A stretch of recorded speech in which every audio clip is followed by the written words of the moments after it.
With Phil stumbling drunkenly out of his bed, appearing in his head all the things he's wanting to be said. 19 minutes of Phil to Phil, with so much time to kill. He promised chill, but all he does instead is beg and show. Streams online and straight away begins to whine, but all is fine as long as Shaz benign and doesn't step out of line. His content's immature for all to endure like fresh manure, but I feel sure he ran straight to feeling so insecure. The money earned from yesterday was withdrawn and long gone, as Phil's spending impulse is always set to stay on. If supports are also slow and stays so low and fails to grow, you never know, the show may turn into an easy bingo. Once kicked off across the board with charge to what because his code can be ignored, just how much DSP makes us feel so bored. To help us fight or sleep and try to keep alert to watch a creep who play bingo, but Phil will bitch and why his sheep are also cheap. While DSP is chasing green, we're seeing green across the screen as Phil's routine predictability rivals are slow machine. It's not in burp and leaning ban, it matters not if battery fun is child can't see if hours make him feel less of a man. Takes a drink and starts his like before lunching into a big pretending there for bills when truth is there to buy a wrestling JPEG. Talks about his shitty life of call his cat and fatty life and all his strife of forgetting that it's unwell and they were rife. With drama he will react but isn't act, that is a fact as he rehearsed to be exact in how he felt he was attacked. He's nearly over it and a win is in sight, with what to white despite Phil to light that tips were not light. We'll say alright it is okay and now it's time for Phil to play, but first he'll say that tips will help from being off the other day. And with those words we win again, it's never if but always when the game is won, and thanks to that we made it to the very end.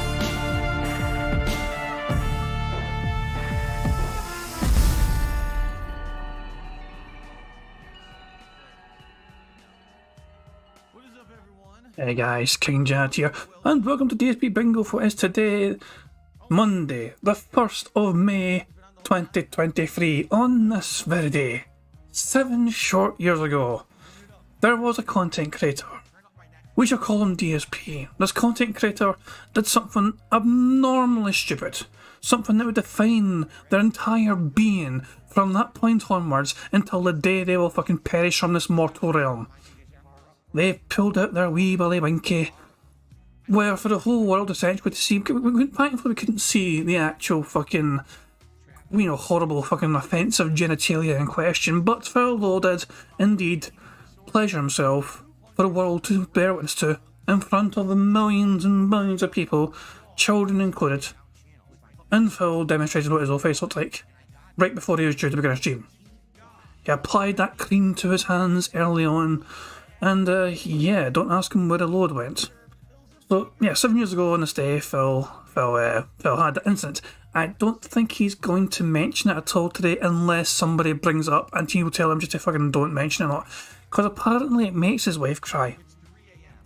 Even though Phil tried to obviously laugh at this in the past, he's tried to monetize this in the past, he tried to make emotes of this in the past, everything. Phil's tried to fucking bank on this happening to him before back in the day. He tried to get on Drama Alert as well. When it happened at the time, he reached out to Drama Alert to try and get some more discussion going. When they mentioned it at the time, they fucking ignored his ass because, of course, they're going to fucking ignore his ass. Why the fuck are they going to try and give Phil more attention for just jerking off for the world to see? But, Phil's not going to mention this, I believe, until it is actually fucking brought up by somebody, and he'll probably just fucking warn him to fucking don't do it. So, there we go. Guys, I hope you're doing well. It's the start of a brand new month, as I said. It means Phil's going to have redecorated his office. He's going to have a couple of, not new paintings, but he's going to have a new layout. These are going to be the same pictures we've seen before, but they're going to be fucking just different orientation or some picture. Or a different order, or different two of them. You'll be like, you've never seen these pictures together in the same fucking room, isn't it fucking amazing? That is how he's going to fucking present this. So fucking brace yourselves for that, fuck me. Anyway, we have a big ass wheel of bingo terms here for us to try and pick one card from today. So let's just determine today's bingo card criteria by spinning this wheel and seeing what it lands on. Spin, you ugly wee bastard. Apparently Review Tech USA is actually doing an anniversary stream, fuck me. Absolutely. We have landed on absolutely, and that is absolutely good news for us because Phil says that quite a lot in my opinion.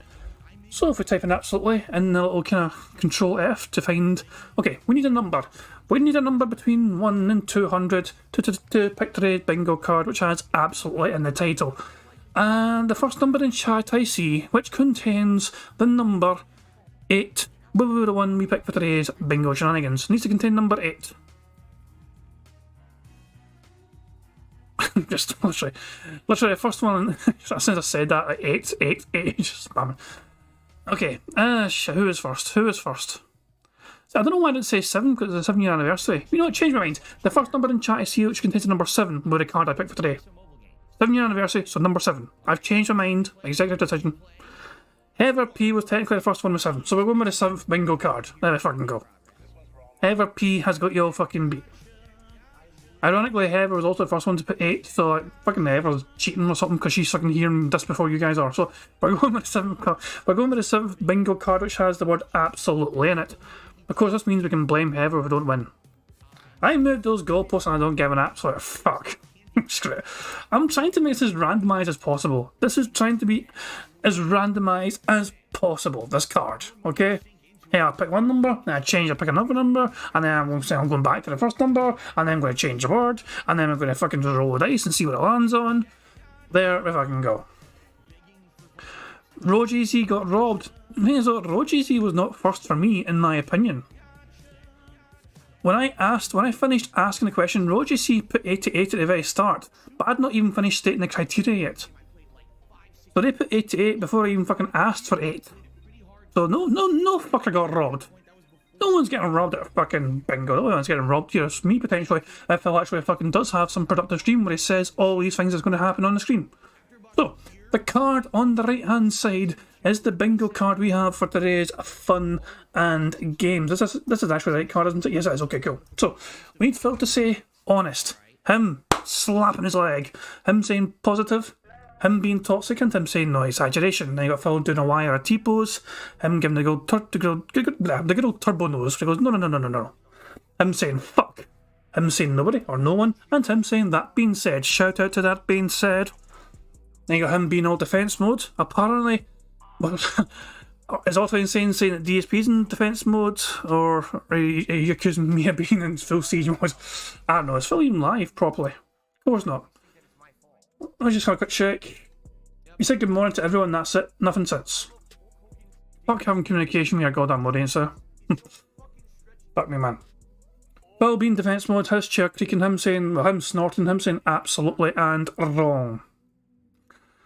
And then you got Phil saying variety, now interactive, him having a dumb close-up and him saying what I mean by that is. And the final row is Phil's voice cracking, him saying detractor or trolls. That's looking good for today because of the 1st of May thing. Him saying comment, him giving the good old hand graphs of fucking describing something going up or down numerical value when he's fucking using his hand as a visual aid. And him being racist. Phil is often quite randomly racist in his content. Whether it's about, you know, Japanese or Italians or whatever, you know, so, yeah. This is a decent card in my opinion. I think it's got a very robust chance. Phil was not in a great mood yesterday because his fucking marathon stream did not yield that much money. He was very fortunate to get $84 in tips, and that only came because people felt sorry for him towards the end and started giving him a bit of money. He could not wear a hat or anything, so he's basically fucking questioning whether he should even continue doing that kind of content in future because it wasn't supported apparently. So even though this kind of content usually does well for him in terms of metrics, it gets a few thousand views usually every single part. Because he wasn't getting the tips he wanted, he is questioning whether he should fucking do it in future, simply because he is not getting immediate financial gratification. So it's a good old same old DSP regardless of everything fucking else, so yeah. The card has been saved, happy fucking days. Phil is still fucking not like awake or, you know, I don't know what the fuck he's doing. But we can switch over to the bingo board thing, so there we go. I don't know if I actually showed this, did I show you guys that my wee medal here? I have the medal in the bottom corner, so I earned the purple snort for enduring the DSP versus the Internet with Decepticon on his stream. It looks like this. I'll just make it bigger for you guys and you see, there we go, there's my purple snort, it looks fantastic. I'll just fucking load it again, there you go, put it down there. So yeah, I earned that purple snort, you know what I mean? I'm proud of that fucking medal, you know what I mean? I endured, I witnessed some things. I witnessed some things that, you know, you should not be witnessing. And of course, I've got this as well from that being said before a while ago, the Organic Engagement Award, whatever the fuck that means, this little fucking award here. Yeah, that being said, gave it to me when I was on there before for a big wee show, it's pretty good. So there we go, I've got that in the bottom corner there, proudly on display my wee awards for him doing some of our stuff elsewhere. But there you go. And so yeah, we'll just get the card set up and briefly go through the rules.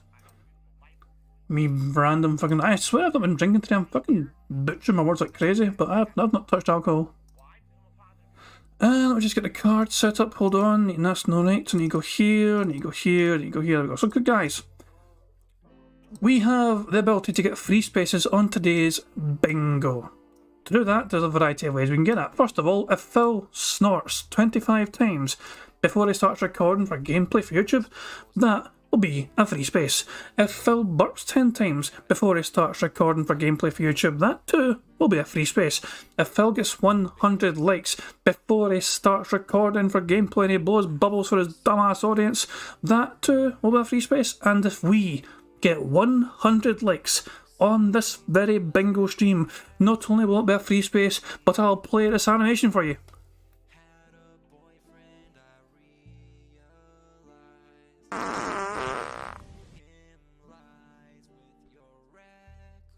Oh, yo, that smells really, really good. I love it. There you go. I just played it for you now. I would have felt bad making you guys wait to see that animation. Roger C says, okay, taking my like away, you cruel bastard. It's not just a case of seeing the animation, no, it gives you a free space. 100 likes is a free space. You get to play that wee animation, or you get to see the animation, and we get a free space on this card if we should need it. So there we go. Train's like, first let me unlike you, cruel bastards. Jesus Christ. But yeah, there's all the ways we can get a full house on today's bingo card. I don't know what Phil was up to. Phil just said like good morning everyone when he first turned up, and he's not said a single thing since then. Usually he's all talkative to his audience, and he's like openly communicating with them in chat and just talking to Kagome or whatever or not shit. He's not said a goddamn thing apart from good morning everyone. It's fucking bizarre. But oh wait, he's just as soon as I said that, he's fucking said something now. He's going to use the restroom and then he's going to go back to the start. So yeah, but he's fucking just letting them know he's going to fuck off essentially. So yeah, I guess Phil's not feeling very social today, I imagine. Money, money, yeah, yeah. Money, money, oh, money, money, yeah, yeah. Money, money. Thank you very much to Kyle Denson for the super chat. It says, Happy May the 1st King. Thank you very much, Kyle Denson. Happy May the 1st to you and everyone else as well. It's just, I feel, I remember sending, I'm not sure if that being said, I'm planning something special for it being the 1st of May. I did send Alt a bunch of stuff before, from like back in the fucking day, all this old shit, you know what I mean? Like I managed to find all this old stuff that I gave him which related to the incident, things that he might have been too caught up on. So I don't know if they're going to do anything with that, do you know what I mean? But they've got that information at disposal should they fucking want to use it. Put it that way. But yeah. We'll just wait for people to get back and, say, able to begin bingo. But you guys, thank you very much for being here. Also, thank you very much for helping me pick a card. Thank you for, just thank you for being you. I have a community post, by the way, and I've pinned it on the chat. So I've also got it in the description of the stream. If you click on the link in either the pinned message in the chat or in the description to go to my community page, the community tab on my page, leave a comment. To be eligible for potential future bingo prizes. Remember, if we get a full 25 out of 25 in the card, your names will be added to the wheel and you'll be eligible to win the prize, whoever it lands on. So, yeah, I've done this to try and weed out the fucking extinct names that don't come here anymore, because that old list was over 200 names strong. And it's a bit fucking weird, you know what I mean? So I want people to just fucking leave a comment on it. It means I'll have your username, I'll have your, I'll have your YouTube ID as well. So if you change your fucking username, I'll still have your YouTube ID. So it shouldn't be too hard to fucking find you, for example. If you change your name, I can still find you because I'm taking a note of the fucking YouTube ID thing as well. So, yeah. It's just trying to fucking make sure that... Also, in yes, Jasper's Angels is also going to be on the wheel. That way they have a chance to win straight away.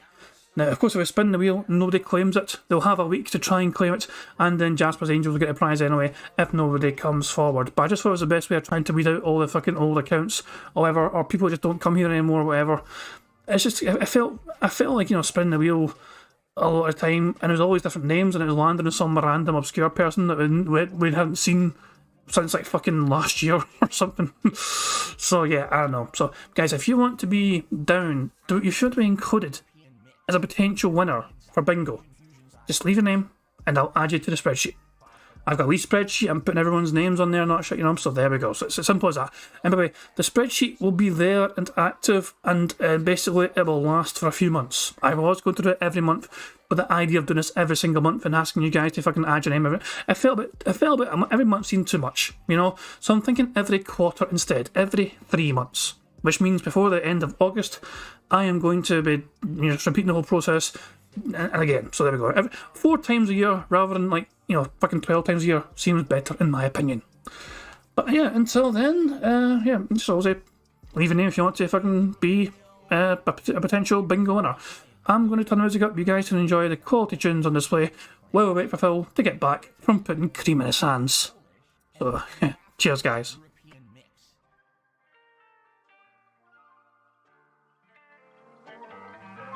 And quite frankly, those people who make that shit up should be sued. They should be sued into oblivion. But I'm not a rich man, and I don't have the means to do it. Some of that stuff out there has been insanely damaging and messed up. The things they said about me and my family, that's completely false. And they have absolutely no factual corroboration for any of it. Look at Mom. Who? I'm a dunce. I'm a dunce. Yes, that's true. He's a pedophile. He's a racist. He's a sexist. Yes, that's true. I smell. I'm a dunce. Offensive. Egregious cross-dresser. Yes, that's true. Gifted a body that has a lot of shortcomings, okay? Bad back injury. A severely herniated gout. You oozing with grit. Postnasal gout. Gout is a disease that makes you act like an ass. He's a racist. He's a sexist. He's a scammer. He's this. He's that. Yes, that's true. I'm a dunce. I'm a dunce. Yes, that's true. He's a pedophile. He's a racist. He's a sexist. Yes, that's true. I smell. I'm a dunce. Stupid mouth drooler. Offensive. Egregious cross-dresser. Yes, that's true. I'm a dunce. I'm a dunce. Yes, that's true. He's a pedophile. He's a racist. He's a sexist. Yes, that's true. I smell. I'm a dunce. Offensive. Egregious cross-dresser. Yes, that's true. It was like Phil's an embezzler, and Phil invests his money in terrorism, and Phil's a drug dealer. So I'm having a dream that basically people are saying every heinous kind of thing they could possibly say about me, but because of who I am, people believe it.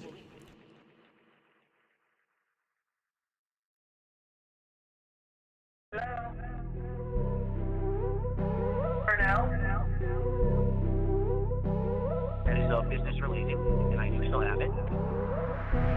It's WWE champion time. Go, go, go, go, go, go, go. Thanks for the money, stupid fuck. I love it. Go, go, go, go, go, go, go. By eBay. Hell! It's been tough. I always think that it's my fault. Drinking gin. Yep, I'm toxic. I love Hulk Hogan's dick. Phil's going live now, so yeah, let's just prepare ourselves. So you know how to do. Just tag me in chat, get my sign on the card, here we fucking go. Good morning, everyone, and welcome to the Level 1 Podcast. Hope everyone is doing well, and welcome to a brand new month here on DSP Gaming. And as you guys know, whenever we have a new month, we have a new setup, and apparently we have a special guest who is very eager to get on camera this morning. So I hope everyone's doing... Jasper, please don't scratch me again, for good's sakes. Hope everyone's doing well. Welcome to May 1st, 2023. And welcome to a new setup and a full day of gaming, which I'm definitely excited for after a full weekend of basically reacting, right? Like, this weekend was an insane amount of React-style content. It was fun. I love the React stuff we're doing, but man, doing an entire weekend of it takes it out of you, and it's like, man, I just want to get back to gaming, and today we do that. Today we have a full day of gaming, and in fact, we have a lot of interesting stuff to talk about. All right, today we have a ton of interesting different stuff that we need to talk about. Game updates, patches, new releases, early access that people weren't supposed to have, all kinds of stuff to talk about today. I don't know why that's playing. Why is that playing? Well, it's playing without audio. Hold on. That's kind of weird. Okay, I think I know why it's fucking playing. Hold on. That wasn't the full bubble experience because you didn't hear the noise or anything. Never mind that. Okay. that was a mistake on my end. Don't worry about it. I was going to say though, this motherfucker. Keon said stop that cringe animation. It was an accident. I didn't mean to play it. It was an accident. Calm your tits. You only see it one more time showing up if we get 100 likes. Okay, it's okay. Until then, it won't play. Okay, I was gonna say though, we waited all goddamn day yesterday for Phil to fucking say update. He chose not to. He fucking said every single variation of the fucking word, but chose not to say goddamn update. And now today, within like fucking 2 minutes, he says goddamn update. This is infuriating for me. We were too shy of a full house yesterday, and one of the things we were waiting on was update. It's so annoying. But it just annoys. That just triggers the crap at me. You wait all day for him to say update. He chooses not to say it, and then immediately straight into it. Fucking just update. Need to talk about game updates, patches, new releases, early access that people weren't supposed to have, all kinds of stuff to talk about today on the show.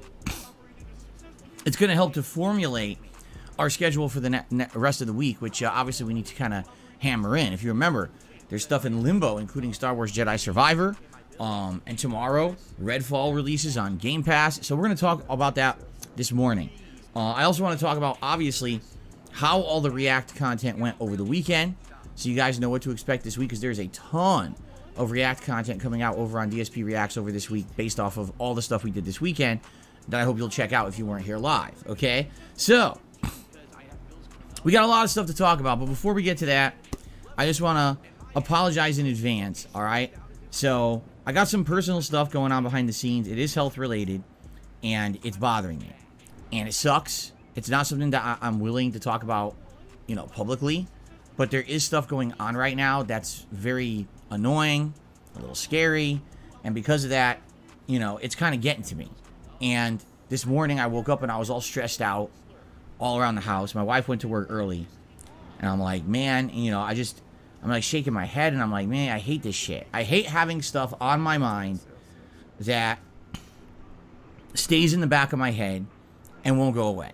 You know what I mean? Like, it's one thing if there's a little minor annoyance and you're like, well, you could brush it off, but today I basically what I'm going to do today is try to take my mind off of reality by enjoying games with you guys on the stream. Okay, I think that's the best way to go about it, because not everything in my life is going to be 100% transparent or something that I'm going to share with you, but there is stuff going on behind the scenes you guys don't know about. Lots of stuff you guys actually don't know about, and that's for good reason. As you know, with the crazy stalkerish people on the internet that harass me all the time, I need to keep that separation of private and public life. I need to have that private life.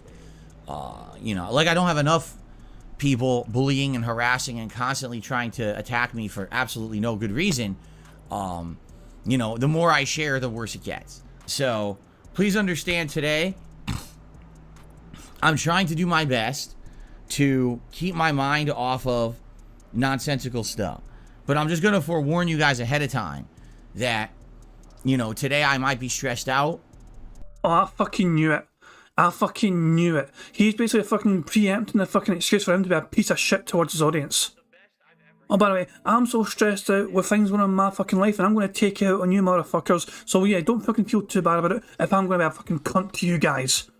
No, Phil, don't bring your fucking personal shit to your fucking work. You keep that shit at home. Oh, you work from home, too fucking bad. Phil, no. That is not your audience's fault. This is none of their fucking business. You brought this up randomly. If you don't want to fucking... Yeah. Money. Oh, money. Yeah. Money.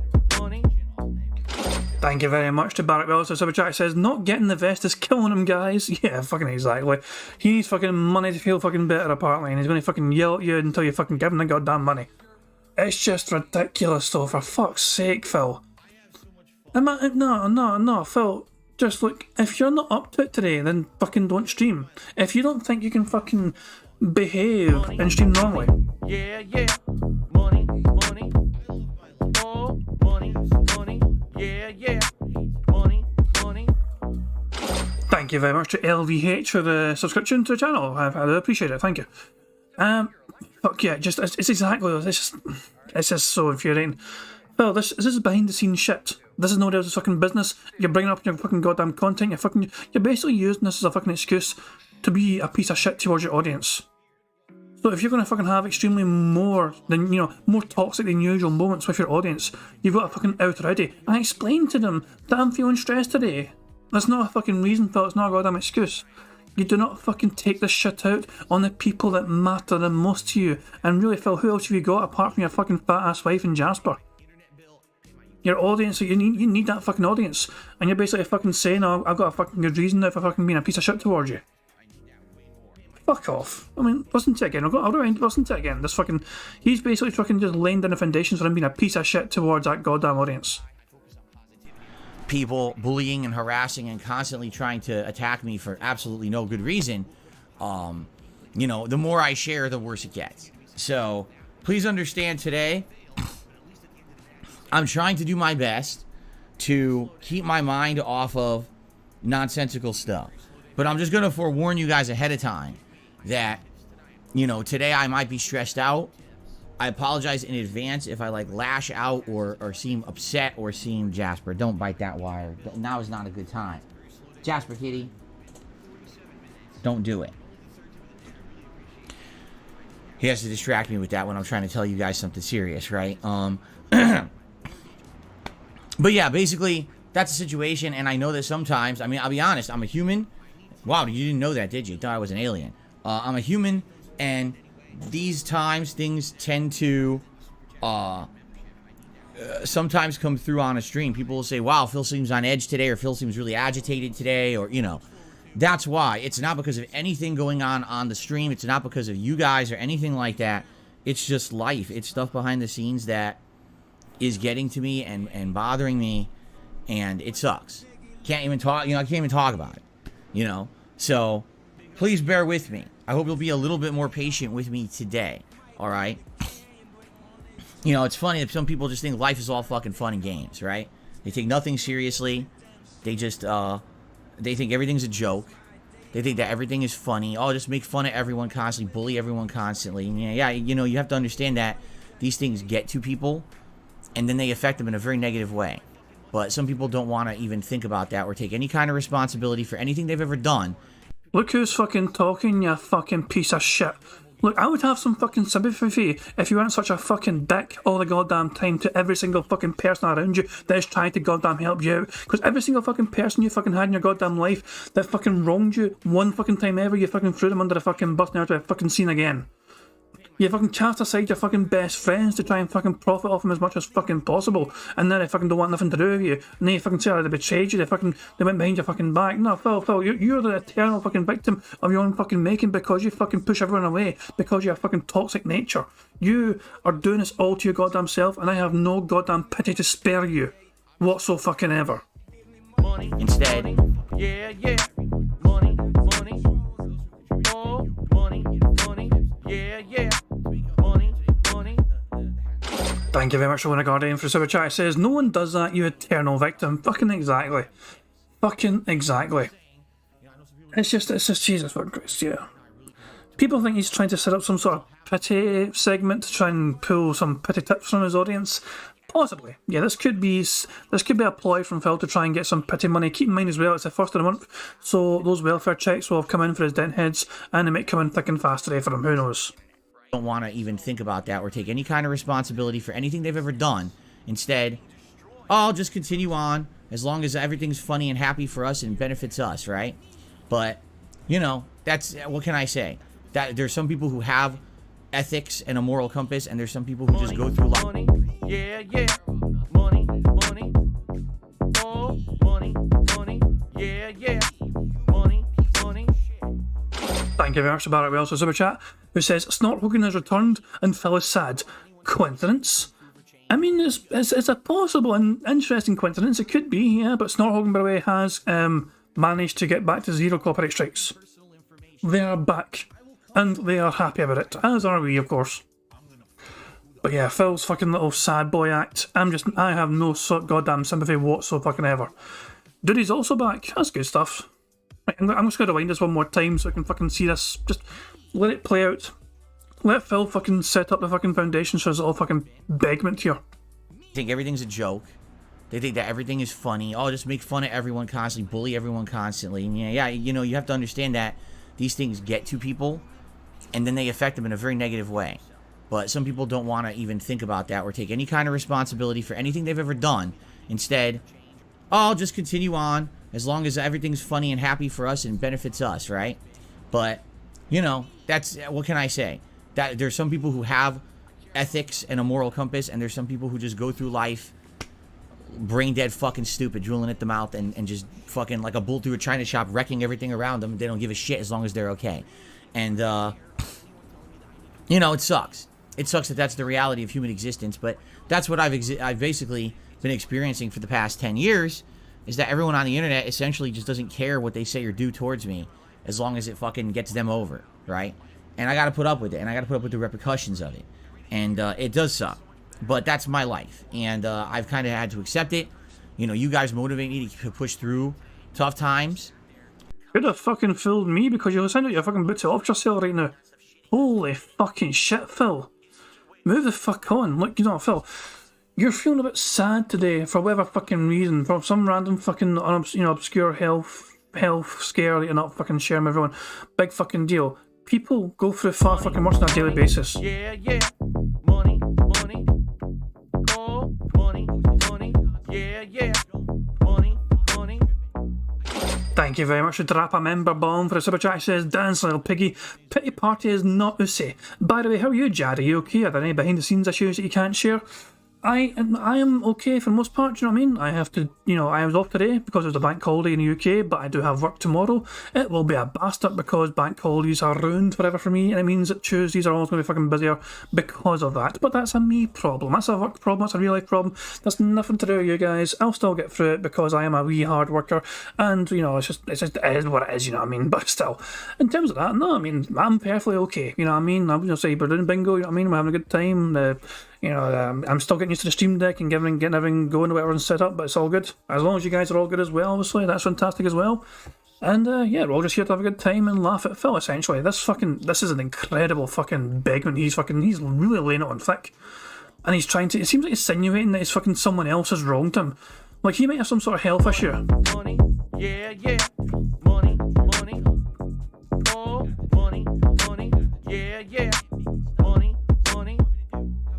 Thank you very much, DDog1968, for a super chat. It says, but yesterday, DSP, you were excited at a thing that major happening in the summer, and now it's this. Yeah, Phil was trying to hype up some sort of thing in the summer coming up where he didn't say exactly what it was, but yeah, he kept trying to insinuate something big coming up.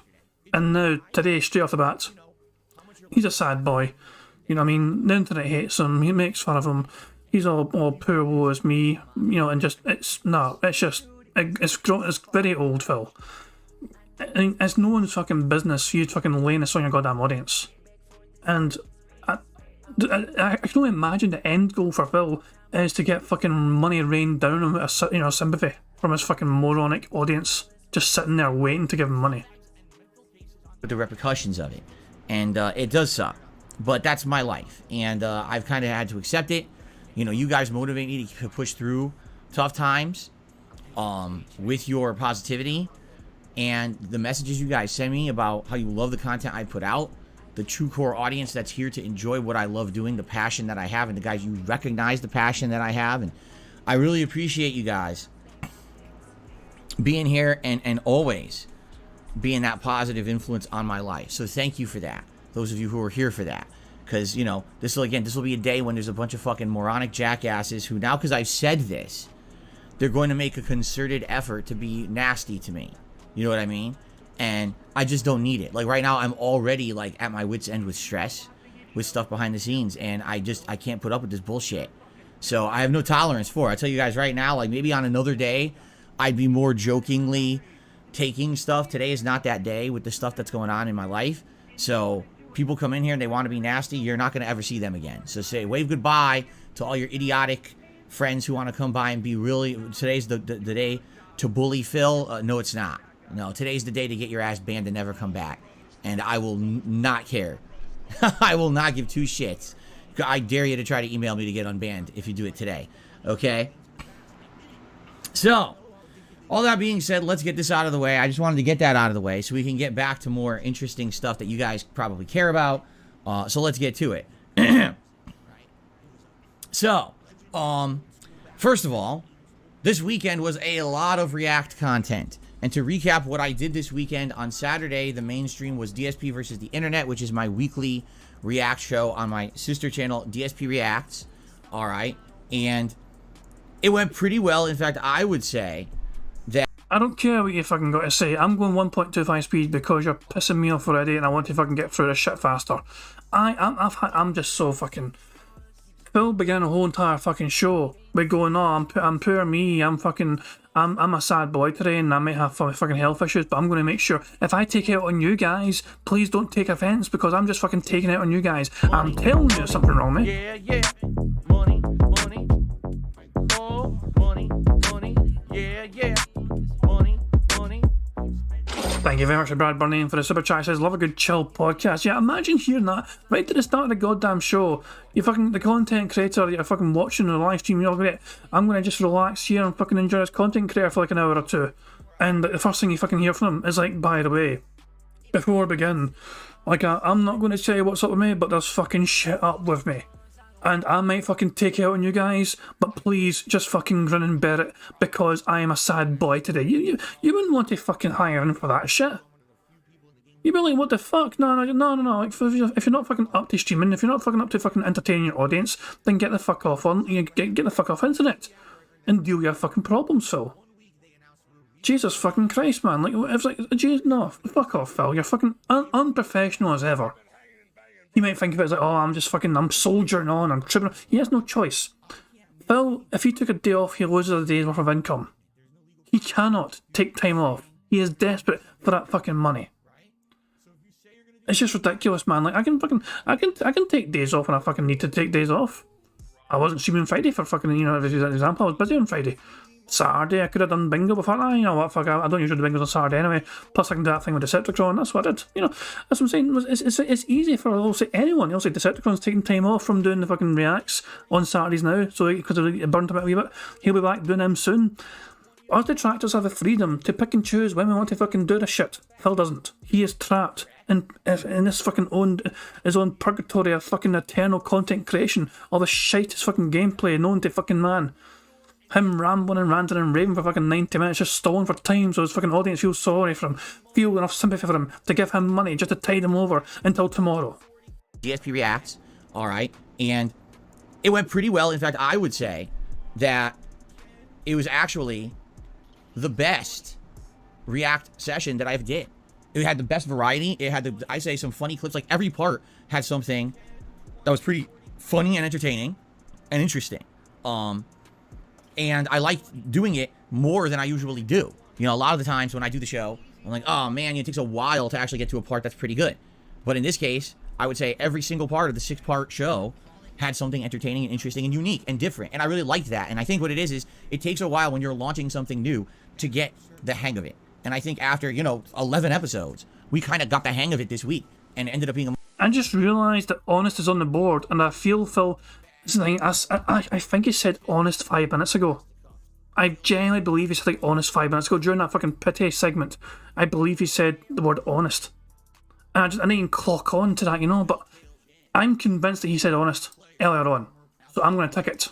Even though it happened a while ago, and it's too far fucking gone now to go back and check, I feel absolutely convinced that he said honest earlier on. During that fucking little strange woes me begment. So yeah, I'm ticking it, I'm counting it. Much better show in my opinion. If you weren't there live, first of all, if you're a member on DSP Reacts, you can watch the entirety of that session, that stream, right now, archived. But if you're not a member, well, the parts will be uploading over the course of the week, 1 a day. There's already 3 live. There was 2 yesterday, 1 today, and then 1 each day for the next 3 days. And like I said, each part, something kind of unique and interesting and fun, so I hope you'll give it a look. Now, yesterday, we did the day-long, long-form React for the month.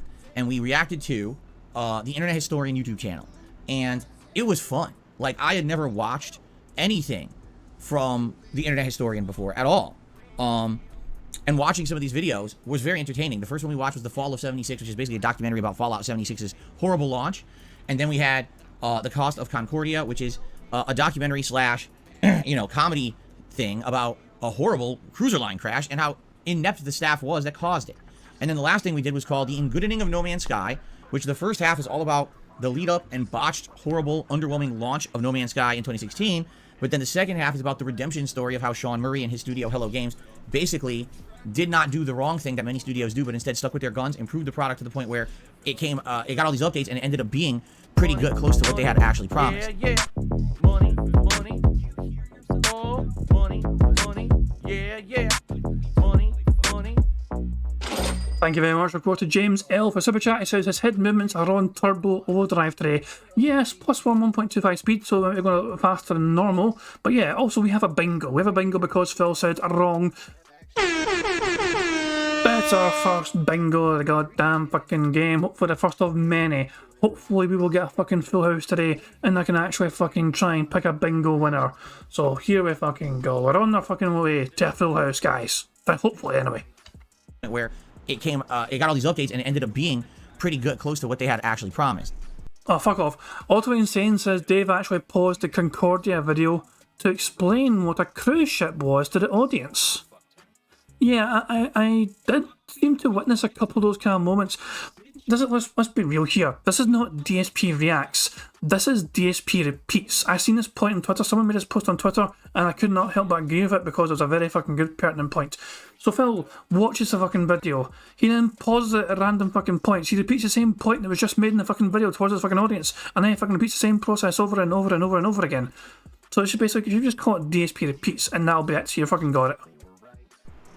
So, that was great. I loved all three of those videos that we watched. And the way that I've done it is, once again, if you're a channel member over on DSP Reacts, you can watch the entirety of that stream right now, including a Feasting with Phil episode where we had Indian food. And dude, this is one of the biggest food, videos I've ever done. It actually had 2 different kinds of Indian curry, tandoori chicken, vegetable pakora, and naan bread. It was like a feast of Indian food. The big...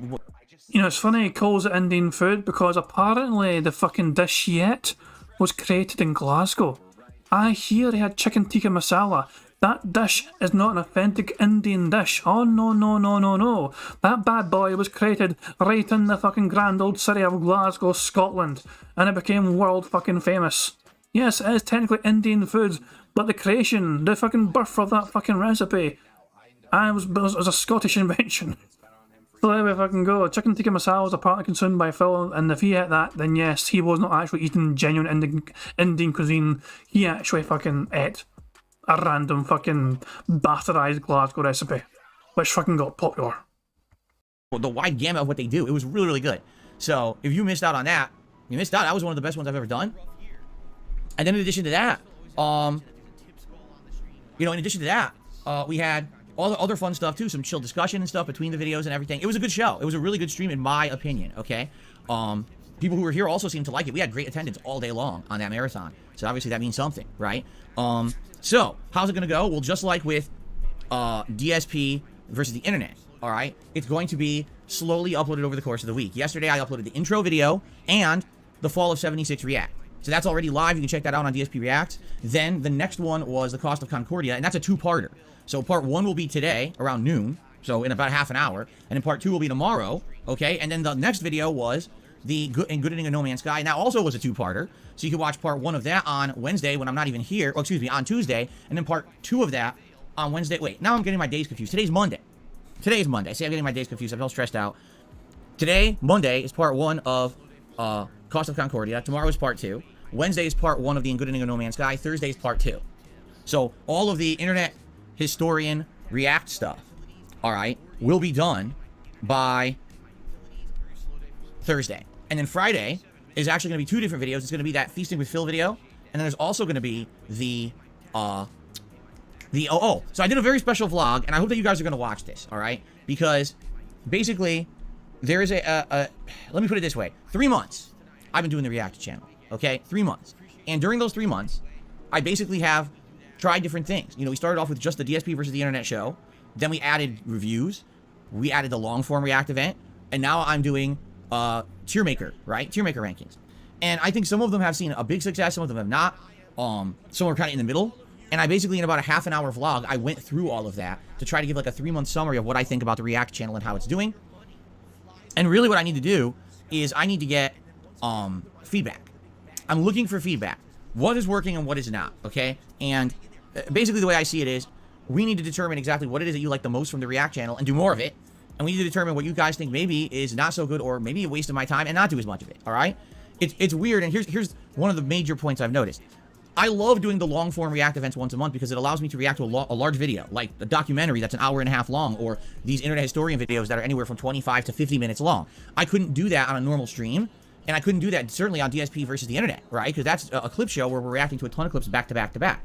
So the long-form events allow me to do that. But what I've noticed is the long-form events just don't get a lot of support. You know, yesterday we had a bunch of people on stream, but the support was lower than a normal day when I would do 2 gameplay streams. It was actually significantly lower than a double gameplay stream day. And I'm like, so then is this not what you want, right? And it's weird to read because now the question is, how will those videos perform over the week? Those videos are going to go on demand on DSP Reacts, and if they get good viewership there, then maybe that's how that'll be worthwhile for me. It's really hard to say and hard to read. But what I really need is feedback. You know, essentially that's what it's all about, feedback. And getting your feedback and applying that and doing better content for you, okay? So what I'd like to do is get your feedback, and that video is going to go live on Friday, and you'll see what I mean. I go way more into detail about the whole reacting in that video, and please respond. Please leave comments on that video, and let me know exactly what you think. All right, I need your feedback on that. All right, because some things are working well. I would say, you know, DSP versus the internet.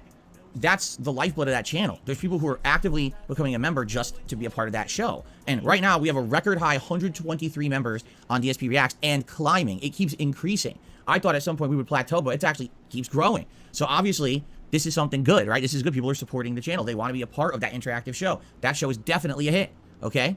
The tier maker stuff has exploded in popularity. I didn't think anyone would really care, and those are some of the highest viewed videos I have on the channel. And that's why I'm actually not doing it as often, because I don't want it to feel so commonplace. In fact, what I'm thinking is maybe we'll do one next week, and then we're going to do a couple of them during the upcoming Street Fighter Marathon event, which we still need to think of a name for, and we'll talk about that in a little bit. We're going to do a couple of them then, so maybe do just a few a month, and that way it's not over flooding the channel with them, but they feel special, right? The reviews, I don't think are doing so well. You know, I've been trying to review movies and shows, and when I review it, it just doesn't seem to do that well. I'm not even getting 1,000 views on a review. You know why the fucking drink that is, Phil? Is it possibly because you're fucking reviewing ancient fucking movies that nobody is fucking talking about anymore? You're not fucking reviewing anything current. You're not fucking reviewing anything relevant. You're fucking reviewing fucking years old goddamn movies, and you're thinking as there was something. Why the fuck would anyone care what the fuck you fucking thought about fucking Top Gun or Joker or Sonic 2? At the time when it released, I make a fucking review about them, but no, don't fucking wait years and years and years to fucking then drop your fucking review and expect some fucking massive popularity about your fucking thoughts on something that no one's talking about anymore. You dumb son of a bitch. How in the fuck can you fucking be surprised that you're fucking not getting much fucking traction in fucking your shitey little reviews of ancient fucking content? Holy fucking shit, Phil. Get a goddamn clue. Review something relevant. Review something recent. Review something that people are fucking talking about. Even if it fucking means actually watching something you may not necessarily normally fucking watch, but you fucking got to make sure you're fucking watching something that people are actually fucking actively discussing, and it's actually fucking recent as well, so you're gonna fucking get some more attention and more views on those goddamn things. Otherwise you're just wasting your goddamn fucking time. No one gives a fucking shit what you think of goddamn Top Gun.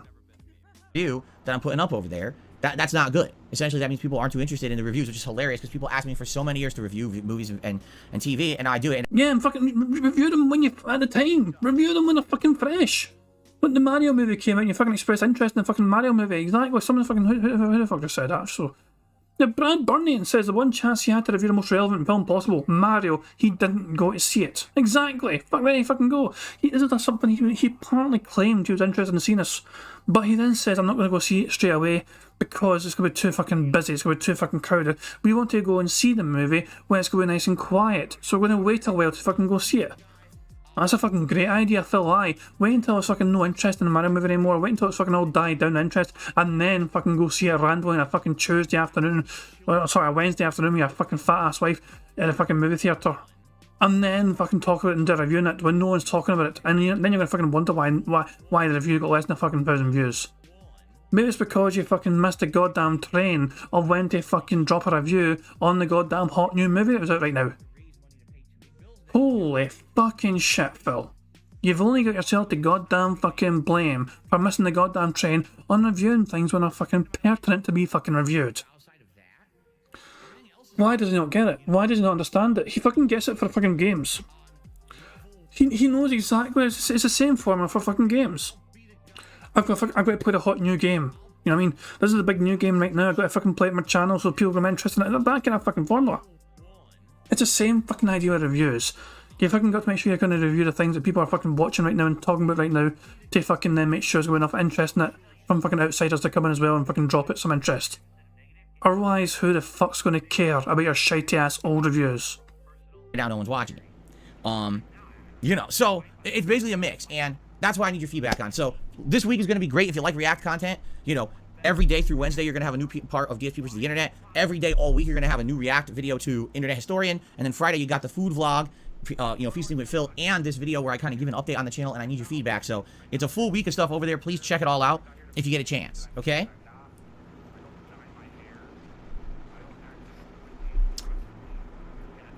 It's funny because I just got two people who said exactly the same thing, both Linuli and Drewski. Linuli, boy, I can't even speak. Linuli and Drewski both said, you need to review new stuff. And, you know, but the point is, I can't go to movie theater. If new... Then what? Then don't do reviews. Phil, if you're not actually fucking able to commit going to a fucking movie theater to watch these fucking big new fucking movies, then don't fucking bother having it as content on your fucking channel. You stupid son of a bitch. You stupid, ignorant, moronic bastard. What in the fuck is wrong with you? You can't commit to going to the movies? Then don't have a fucking movie review series on your shitey fucking channel. Movies were coming out on demand that I could watch. Yeah, yeah. Money, money. Oh, money, money. Yeah, yeah. Money, money. Thank you very much, D-Dog1968 for the super chat. Says, thanks for 104 likes, guys. Are you kidding me? Have we seriously got over 100 likes already? Not that I don't believe you, D-Dog, but can I check just to make sure you're not just pranking me? Because it feels very early. I don't know, how have we got 100 likes already? 100, hold on, let me just fucking verify this, just in case you guys are yanking my chain. And the survey said, holy fuck, 123 likes, holy fuck, okay, fair enough. We have a free space, ladies and gentlemen. We have one free space already, thanks to your guys' generosity and kindness. Now, I'm going to play the animation. You know, I don't want to piss anyone off again playing animation, but people have earned this animation. We have got 100 likes, and we've earned a free space, and because of that, they get the Bubbles animation as well. And remember, guys, if we get 200 likes, you get to get another free space, as well as see an animation again. There's bubbles everywhere. There's bubbles all over my PlayStation 4 controller. There's bubbles on my microphone stand.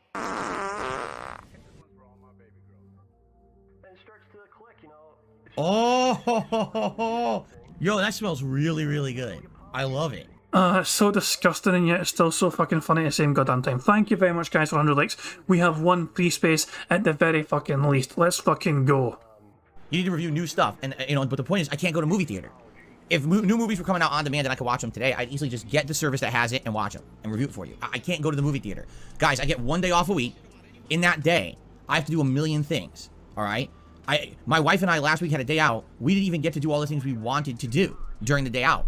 I don't have time to go to the movies and see these movies, quite frankly. Then just don't fucking do movie reviews then, Phil. If you can't fucking commit to it, then you're not going to fucking be able to fucking make reviews and shit then. So yeah, you might as well just fucking drop the reviews. People want to see you fucking do it, but you're not going to fucking dedicate time to it. So therefore, you just can't have it as a serious. Simple as that.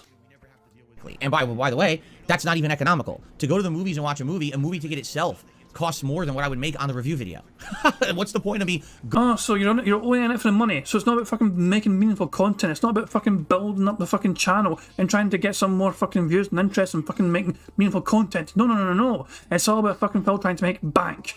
And there it is right fucking there. He is not interested in fucking doing that shit because it costs of fucking going to the theatre in the fucking first place and buying popcorn and buying some fucking, you know, soft drinks and that shit, buying some snacks for a fucking movie theatre, the cost of fucking fuel to get to the movie theatre. Apparently, it is not worth it because him fucking watching a movie that he would like to watch and then fucking discussing it and making content for his own channel is not worth it. It doesn't. He won't make his money back in it, apparently. Never mind the fucking times that he has fucking exceeded his fucking ridiculous goals. He bought some fucking $20 hat or $30 hat, but charges $100 per time to fucking show it off. Or even better than that, some of these hats are gifted to Phil. Sometimes these fucking hats aren't even paid a fucking penny from Phil. He's just given to him by some generous fucking fans, and yet he'll charge $100 a time to fucking put it on his fucking greasy head to fucking show it off for his audience if he gets $100 fucking dollars. So every time he fucking puts on a goddamn hat that was gifted to him, that didn't cost him a single penny to fucking buy. He is making massive profit every single fucking time he gets asked to fucking put on a goddamn hat because he's gifted $100 fucking dollars in tips from that denthead audience of his. But he won't commit to spending like $20 or whatever going to the fucking movies to fucking make some goddamn fucking content for his audience because he's only in it for the money. He is only in this shit for the money. If he can't fucking maximise his profits, he's not going to bother his fucking arse in making meaningful content for those fucking morons. Going to the movies to watch a movie where I'm going to pay 3 times as much to see the movie than what I'm going to make on the review of the movie. I'm not Angry Joe who puts out a movie review that gets hundreds of thousands of views and makes him thousands of dollars. You understand that? So it has to be economical. If I'm watching stuff on demand, that's one thing. If I'm watching it live at the movies, it doesn't make sense. You know, what it is again, it's economies of scale, and people who always give me feedback that makes no sense because you assumed I'm a giant YouTuber that I'm not. You know what I'm saying? Like, if I were a big YouTuber building up a giant vlog, you know, situation, a reviewing channel, and people, hundreds of thousands of people were watching my reviews, yeah, then I could easily just say, oh, I've justified going to the movies and watching movies every week and making movie reviews. That's never going to happen. I'm a tiny little guy on YouTube. You guys got to stop comparing me to the big boys. All right? Okay. So, if you want to stop being compared to the big boys, then you need to fucking stop having these exceedingly high expectations of your fucking money coming in. You expect to get the same kind of money coming in for your fucking garbage content, and yet you're fucking putting yourself lower down the pedestal apparently. You're not as big as fucking Angry Joe, you're not as big as, you know, YouTuber A or YouTuber B or YouTuber C, but Phil, you're still expecting $300 per day in tips alone. You're expecting $300 per day in tips alone. You fucking stream 6 days a week, so you're fucking hoping for $1,800 per week in tips alone. These are quite big boy numbers, Phil. These are quite fucking ridiculous numbers. You set the fucking goal, the maximum fucking goal you set is fucking $150 per fucking stream. And you stream twice a goddamn fucking day. $1,800 per fucking week. You fucking hope to fucking squeeze out your moronic fucking fans to make your fucking life that much fucking better. Those are ridiculous fucking numbers. Those are stupid, astronomically large fucking numbers to expect from your fucking dent-headed audience per fucking week. You, oh my fucking god. He really has no fucking clue, does he? He's lost the fucking plot. That's all I have to say about that. You know, there'll be a lot more React stuff this week. Please watch it if you can, and give me your feedback when that video comes out on Friday. That's going to be key. All right. Okay. Now, let us continue, shall we? Let's now talk about what's going to happen this week, because now this week is really getting thrown for a loop. All right. Originally, this week was just going to be Elden Ring, and then later in the week we were going to play Redfall, and we were basically holding off and waiting for a patch for Star Wars Jedi Survivor because I played it on Friday, and although I was in money, more money, yeah, money. Thank you very much to Sonic's Fan 81 for subscribing to the channel, much appreciated. holding off and waiting for a patch for Star Wars Jedi Survivor because I played it on Friday, and although I was enjoying the game ran like complete shit, and that was very annoying. Okay, so now I need to give you an update on the schedule because we finally have a bunch of big updates. By the way, Swaggins, I know you're here, and any other moderators that are here, thanks to a certain really big scumbag individual on the internet, I'm going to have a bunch of assholes harassing me today. All right? So if you could help me with the moderation today, I'd really appreciate it. I can't do it all myself, especially when I'm... Okay, this is definitely a fucking first of May reference. Is he referring to the Viewtech USA? Is this what it is? Is he actually referring to the Viewtech USA? Oh my fucking god. Thanks to a particular scumbag. That sounds quite like him fucking being salty about RTU. Actually, let's check in. Let's see if we can find is RTU streaming right now? Is he streaming right at this very fucking second? Let's see if we can find that fucking weird son of a bitch. He's doing a tribute stream all day. Oh, hold on, hold the fucking phone here. Review Tech USA. He's not live on that channel. Listen to me. Shut up for a second. Now, Shut up for a second. Hold on. You're not live on that channel. Are you live on your other channels, perhaps? What other channels has he fucking got? He's got a live stream channel, of course. Oh, there it is. I found it. Guy in tow. Found it. So this is RTU's stream. If you guys are curious. Okay, I just had paused it. Hold on, sorry. He's holding both sides of the pool like this. Rich, look at me while I explain this. And on each side of him are two men. On one side is Keemstar, the other side is the quartering, and they're sucking his nipples. And then between his legs is Rich sucking his penis, deep throating it. That's the photo. Thank you. Breastfeed it. Breastfeed it. Listen, Breastfeed it. let me Breastfeed it.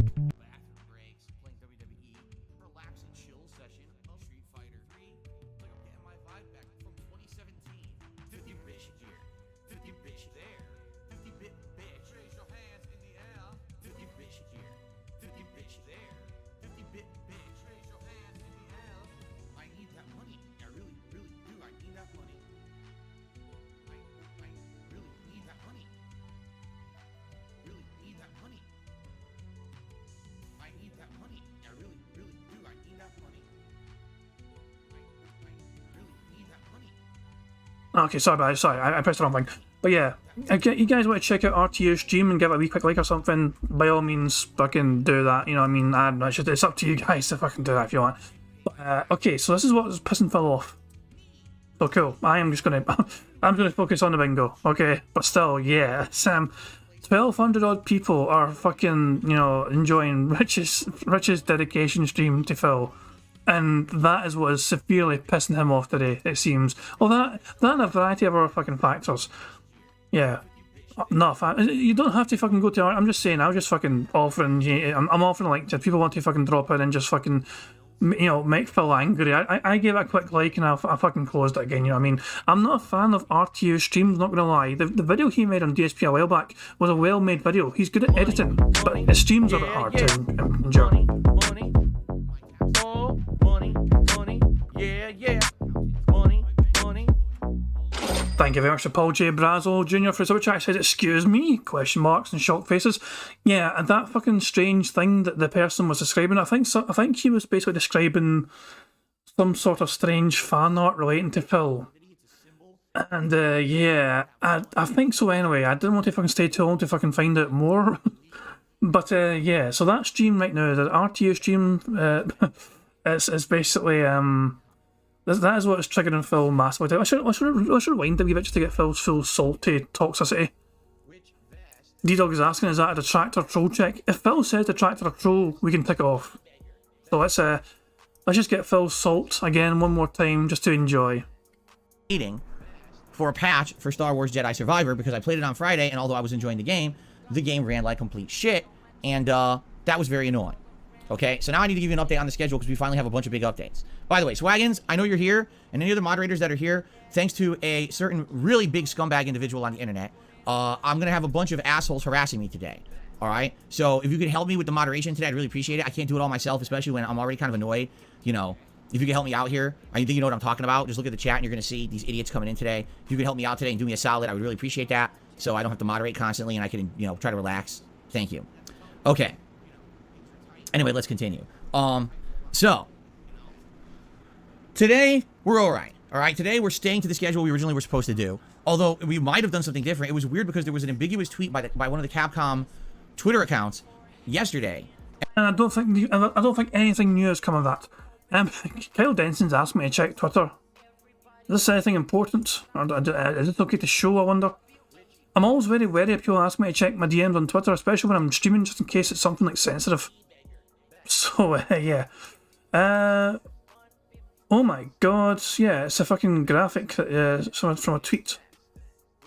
Oh, so yeah, this is okay. So yeah, this is perfectly fucking fine. Sure. So RTU tweeted this earlier on. Okay, RTU tweeted this. So this is a starting soon. RTU streams YouTube. May the 1st be burst you. Holy fucking shit. That's some solid artwork. I'm not gonna lie. That's a pretty good bit of fucking artwork. I think I'm gonna hit like on that. Don't usually fucking like anything RTU does, but that's a pretty fucking funny picture. I am not going to lie. So it's just, thank you for sending that. I appreciate it. Okay, let's crack on with the fucking bingo. And it was the tweet that they had actually put out just back in December, right before they announced a new beta for Street Fighter 6. So when they put that out, okay, when they put that out last night or the day before, everyone assumed there was going to be a new Street Fighter 6 beta, but there's nothing. So it almost seems like the tweet was put out in complete error. Oops. So everyone was all anticipated, and it looks like there's nothing Street Fighter 6 related coming out this week unless they shadow drop it or it comes out of nowhere. But yeah, it looks like it was just a bunch of baloney. All right. So there you go. So that means today is a normal day for me. It's going to be Elden Ring continuing on. And the cool thing about this is we are now heading into the second half of the game. We have taken on all the first half challenges. And today looks like, unless anyone has suggestions about NPC quests, because I was thinking this in my head, I was like, we're about to head into the underground city of Nokron, which is a really fun optional dungeon, cool bosses, cool level design. But I was thinking in my head, wait a minute.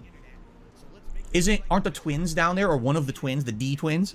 And to do the D twins plot line, don't you have to enable the NPC quest line at the round table where you talk to what's her name who hugs you, and then there's a plot line between her and D, right? To like where he's trying to kill the bringer of destined death or whatever, but then she ends up killing him, and then that enables the plot line to advance. And then when you're down in Nokron, I think you find his brother, his twin brother, and that's what keeps that plot line moving so that you can move it forward. And then later on, when you're further in and underground in another area, you meet her. I forget her name.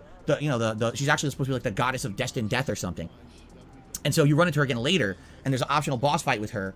Fia, thank you. Her name is Fia. And then that leads to the big optional dragon boss, correct? So I want to do all that in this run, but I was thinking, do I need to enable that quest line at the roundtable hold first before we go to Nokron? So we got to talk about this today. You guys know better than me. I know you do. I know you guys are going to know what's going on in the game way better than I am. So if you could share that with me today, and I'd like to make some good progress.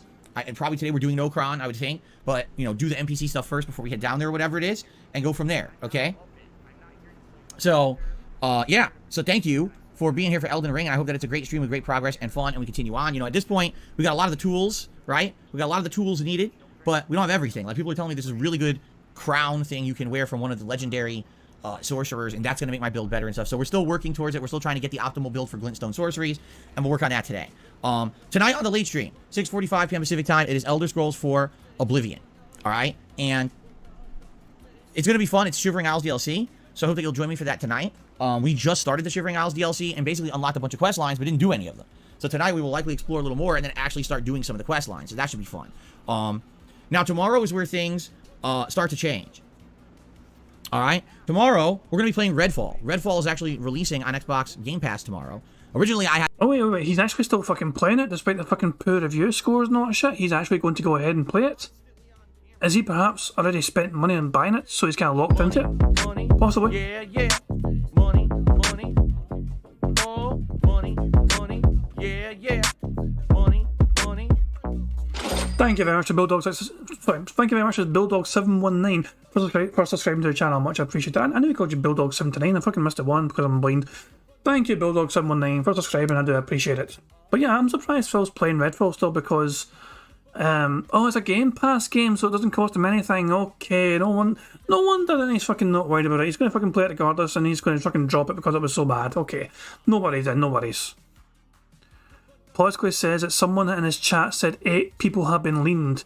I don't think we have leaning ban on the card, do we? No, we don't. Okay, so we're okay. I mean, yeah, I'm not surprised people are getting leaned today. There's a guarantee that people are going to get leaned today in Phil's chat because it is May the 1st, and because Rich is also fucking just doing a stream to mock Phil. Fucking hell, man. Tomorrow, we're going to be playing Redfall. Redfall is actually releasing on Xbox Game Pass tomorrow.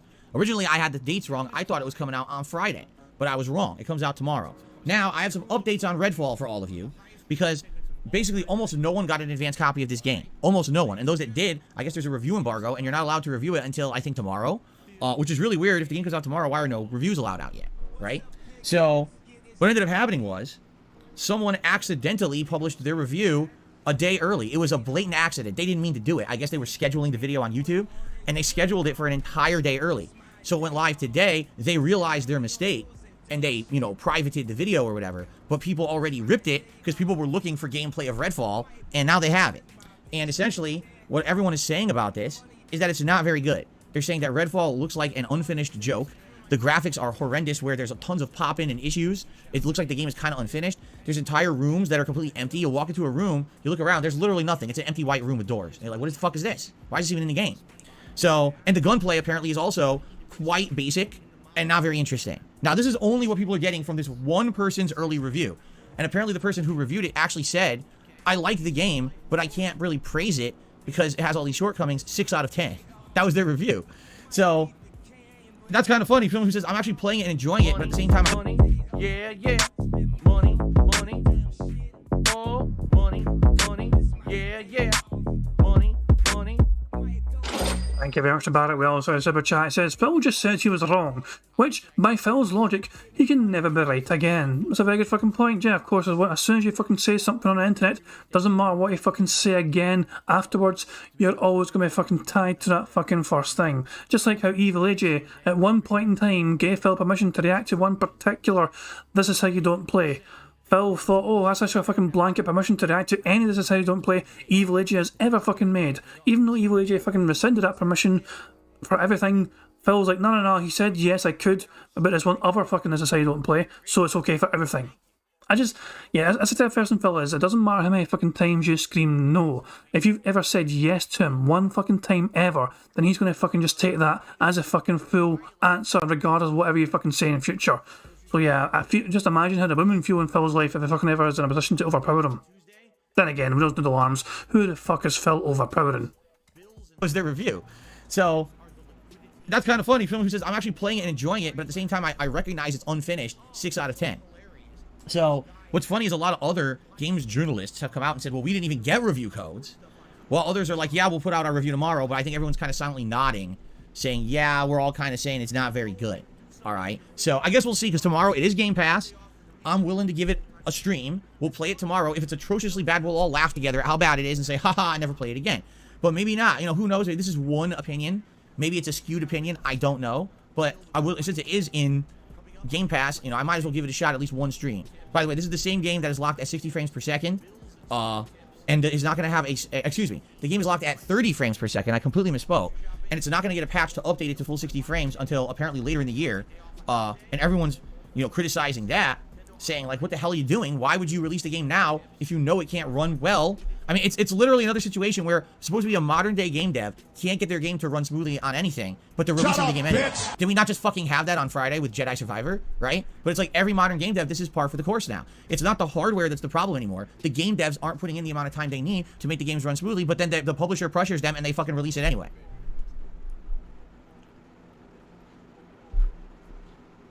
So tomorrow, we'll find out for ourselves. It may be a hilarious laughing fest if the game really is bad, but luckily, there is no risk here. We can just sit here and enjoy it together either way and go from there. I don't know if I'll ever play it again, but we'll find out tomorrow, okay?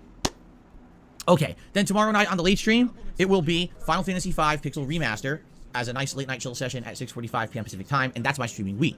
You may have noticed, I only did one session of Oblivion and one session... well, I guess this is the second session of Final Fantasy this week. Yeah, next week we'll get back to normalcy. This week was definitely a different week with the double special React content, so we should get a lot more of those games next week, okay? Now, there was another major announcement. So, I have all these major announcements to say that these are going to affect the schedule. EA announced today, okay, that their first major patch for Star Wars Jedi Survivor is going live. Apparently, the patch went live today on PC, and it's supposed to go live tomorrow, or I guess what we could say is as soon as possible, because remember, whenever a patch is issued for console games, it has to go through their online services approval system to make sure that, I guess, it's not corrupted and it's not a problem. So even though they would like to release the patch today, they have to go through, like, the Xbox Live PlayStation Store approval system and to get the stamp, and then the patch will go out live for the game. So taking a look at I looked at the patch notes for this patch for Jedi Survivor. So first and foremost, it says right at the top of the list, performance issues. It's supposed to address all the performance issues that people are seeing in the game. Now, do I actually believe 100% that this is going to be fixing the game fully? No, I don't. Maybe there'll be an improvement. I don't feel this is going to be like a cure-all fix.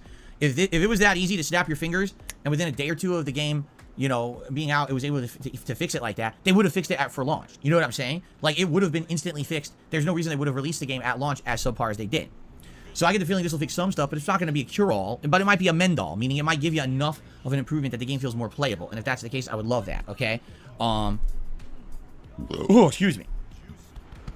So, that's good. Now, it also had a laundry list of other fixes. Basically, apparently, the game was full of... Yeah, yeah. Money, money. Oh, money, money. Yeah, yeah. Money, money.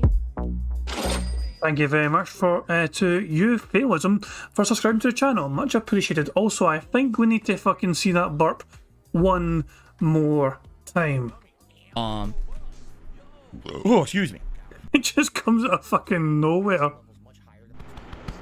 So, that's good. Now, it also had a laundry list of other fixes. Basically, apparently, the game was full of bugs that we never even got to experience. Like, all this, like, game freeze, game crashing, game this, game that, and like, I never even got that far. Can you imagine if I had played past the 5 hours I had played, and I'm 7-8 hours into the game, and all of a sudden now the game becomes a crashing, buggy mess after that? Dude, I would have been livid.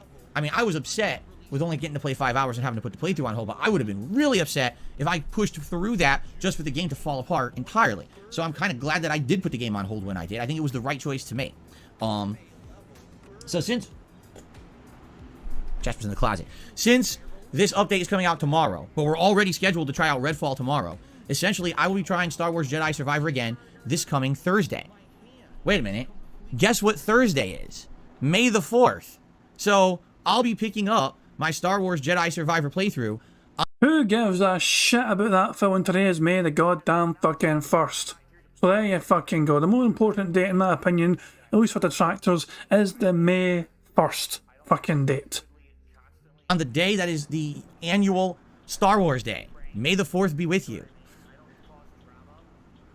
It's literally a complete coincidence. It wasn't intended to be that way. It just so happened the patch is coming tomorrow. I'm off on Wednesday, so we're having a Star Wars Day on May the 4th. What I would say is, let's hope for the best. Let's hope that the patch works really well. Let's hope that the game now performs well, correct? And we're in a situation where basically we can enjoy the game. I mean, I'm not looking for perfection. I'm just looking for the game to run at a frame rate that I can actually control it. And we were at the point after the 5 hours I played that I couldn't actively control the game, and the game was getting progressively harder, and I was like, dude, I'm at the beginning area. Can you imagine getting into the later areas of the game that are going to be much tougher and trying to play this fucking game if it's going to run like this? And that's why I really gave up on it on Friday. I was like, I just don't want to subject myself to the stress and annoyance when this game should absolutely be running better. I'll just wait for it to run better. So, this Thursday, we give Jedi Survivor a second try, and hopefully the patch does improve the game performance. Hey, it's Jasper. Fuck him up, Jasper. Start clawing the crap out of him. Just fucking kick him in his fucking head already. I am going 1.5 speed. 1.25 is too fucking slow for me still. So, we're now at 1.5 speed. Fuck him up, Jasper. And we can continue on with the playthrough and have it in the regular schedule. I would be happy to have it in the regular schedule, alright? So then, Thursday night will probably be Oblivion. And then Friday, we'll see what happens, because if Redfall is terrible, we're probably not playing it again. If Redfall is decent, then we'll probably play it again. So we might end up alternating between several games like Elden Ring and Jedi Survivor and Redfall, but it really depends on Redfall. If Redfall sucks, then we're just never going to play it again, and we'll just alternate between Elden Ring and Jedi Survivor for now. And then the next major game coming out would be Zelda, and that's going to be the 12th, I believe. So it would give us about a week and a half to focus on the other two games. What is it, Jasper? You're staring at me. Jasper Kitty. He's rubbing the mic. Jasper Kitty. What is it? What is it? Are you being silly again? You want to sit on my lap again? Oh my goodness. That's all good, Jay. Jason's allergies are bothering him, so we might not be talking much today. I hear you. Luckily for today, my allergies are not bothering me that much. So that's a good thing. But yesterday they actually were. Today's cool today in Washington. So because it's cool, I can just have my fans on. I have my oscillating fan and my air conditioner's fan. I think I'll be good. And I won't need the air conditioner today. I also have the door open because Jasper is here and my wife is at work. So I might be cool down today, which is nice. I don't need the air conditioner blasting today. That's a good thing. Yeah, so this next week should be an alternation between Jedi Survivor and Elden Ring and Redfall if we choose that we want to keep playing Redfall, but I don't know if we're going to or not. It all depends on if Redfall's any good tomorrow. And the night streams will be alternation between Oblivion and Final Fantasy V, which I'm very excited to continue both. Now, this Saturday will be DSP versus the Internet. Now, we have 123 members on DSP Reacts right now. Okay, thank you for that support. I really appreciate that. I want to see how it goes because the posts were put up last night on the channel for people to nominate the clips they want to see on the show, and members are just currently posting up and competing to get into those spots. With over 100 members like this, I'm curious if we should, again, reduce the amount of clips that people can nominate. Because it used to be unlimited, then it was 3, now it's 2. But I'm almost thinking, since we have 120-something members, maybe we should reduce it and just say, okay, you can only nominate 1 clip a week, but it's first come, first serve, and we watch 1 clip from everyone, basically. I'm debating it, all right? We'll see. I want to see how the show goes this week. Depending on how it goes, we'll determine if we want to change it up for the next week or not, okay? Now, also, since it's a new month, this means that I'm going to have new private React videos to make for patrons, all right? For those who don't know, because I rarely talk about this, if you go to my Patreon at patreon.com/DarkSidePhil, that is a way that you can support my content. If you don't care about interaction on the streams and you just like the content, maybe you're someone who only watches this content on demand as videos, and you want to support the channel, but you just don't care about getting a shout out on a stream, pledging to my Patreon is definitely a way to do that. But if you pledge $50 or more... shut up for a second. I want to just fucking play the horns. That is another bingo. He was talking about, he said interaction. Interaction is the same as interactive in my opinion. That gives us another fucking bingo. So we are 1, 2, 3, 4, 5, 6, 7, 8, 9. We're 10 away. We're 10 away from a full house, but we have one free space already thanks to you guys liking the stream. And remember, obviously, more free spaces means more likes. More, sorry, double way around. More likes means more free spaces. 200 likes is a second free space. If Phil gets 100 likes, he gets that's a free space there. If Phil starts 11 more times, that's a free space, and so on and so on and so on. Brian's saying, have I missed the animation? You have indeed missed the animation, yes. But if you get 200 likes, you'll get to see it again. You get a private react video. And so I have to make, I believe, 3 this month. I have to double check, but there's a good amount. And since that's the case, I will have to take a night stream off, likely this first week of May, in order to do it. So once I get all the data together this week of what the videos are exactly, and all of that, then I guess I will let you guys know. It might be Sunday night. Maybe I'll be taking the night off to, I say take the night off, it's not taking it off, I'm just not streaming that night, because I need to make the private videos, okay? So, I'll let you know. I'll let you know exactly what's going with that, but there you go, okay? And, like I said, the next major thing going on this month will be the Zelda Tears of the Kingdom playthrough starting on May 12th. So that's a new playthrough I'll absolutely be playing. And also, the next big event is the Street Fighter 6 Hype Marathon, but we have to determine the name of it. So let me tell you about this marathon. It's going to happen on or around May 21st, which is a Sunday. The marathon is going to entail the following. First of all, challenge runs in classic Street Fighter games, including games like Super Street Fighter 2 Turbo, the Street Fighter Alpha series, and the Street Fighter 3 series. What's going to happen is we're going to play the Street Fighter 30th Anniversary Collection, and you guys are going to vote live on the game and the character I use in a highest difficulty level challenge run against the CPU. These games are very difficult to fight against the CPU because the CPU cheats. The CPU will constantly read your inputs and not allow you to play the game as it's intended to be played. You got to find like exploits to beat it because the AI is so cheap. Sometimes, for to give you an example, Guile will walk forward then do a flash kick. But a flash kick's a charge move. Yeah, well, Guile cheats. Same thing with damage output. For some reason, someone will hit you with 3 punches and take 90% of your life. Like, what? That's how they are. They're very, very cheap. So that should be a fun, challenging thing to do. In addition, we're going to be doing some tier makers that are all fighting game related. Likely we will either rank Street Fighter games or the fighting game franchises in general in a tier maker, ranking event. And also, I think people want to maybe rank fighting game characters. Now, I don't know if it'll be all fighting game characters or like just Street Fighter. We'll see. But basically, that should be pretty fun. And it's going to be, that for good variety. And then on top of that, my wife is going to be making several recipes out of the Street Fighter recipe book. All right, that's going to be fun too. So there's going to be food, there's going to be tier maker rankings, there's going to be gameplay, good variety of stuff, and of course, I may have a surprise or two in there. We'll see. But yeah, it's all Street Fighter related all day long, and it's a way to hype up the impending release of Street Fighter 6 on June 2nd. So there you go, special event coming up in May. And the only other thing is we have to determine whether or not we want to do a long form react event in May, or maybe we should just give the month kind of a break and not do a long form react event, which is fine if we do. But if we are going to do a long form react, we got to determine what it's going to be. Okay, so we'll talk about that over the course of this month. If anything, the one thing I need help with right now, I'm trying to think of a good idea for the Street Fighter Marathon event. What should we call it? Right? Brunel's Bombacious Brawl? Nope. Phil's Fighting Frenzy? Nope. The Street Fighter 6 Shameless Promotion event? Nope. I don't know. Let's think about it. You guys think some names, right? Can you think of something cool to come up with? Because I'd like to start promoting it.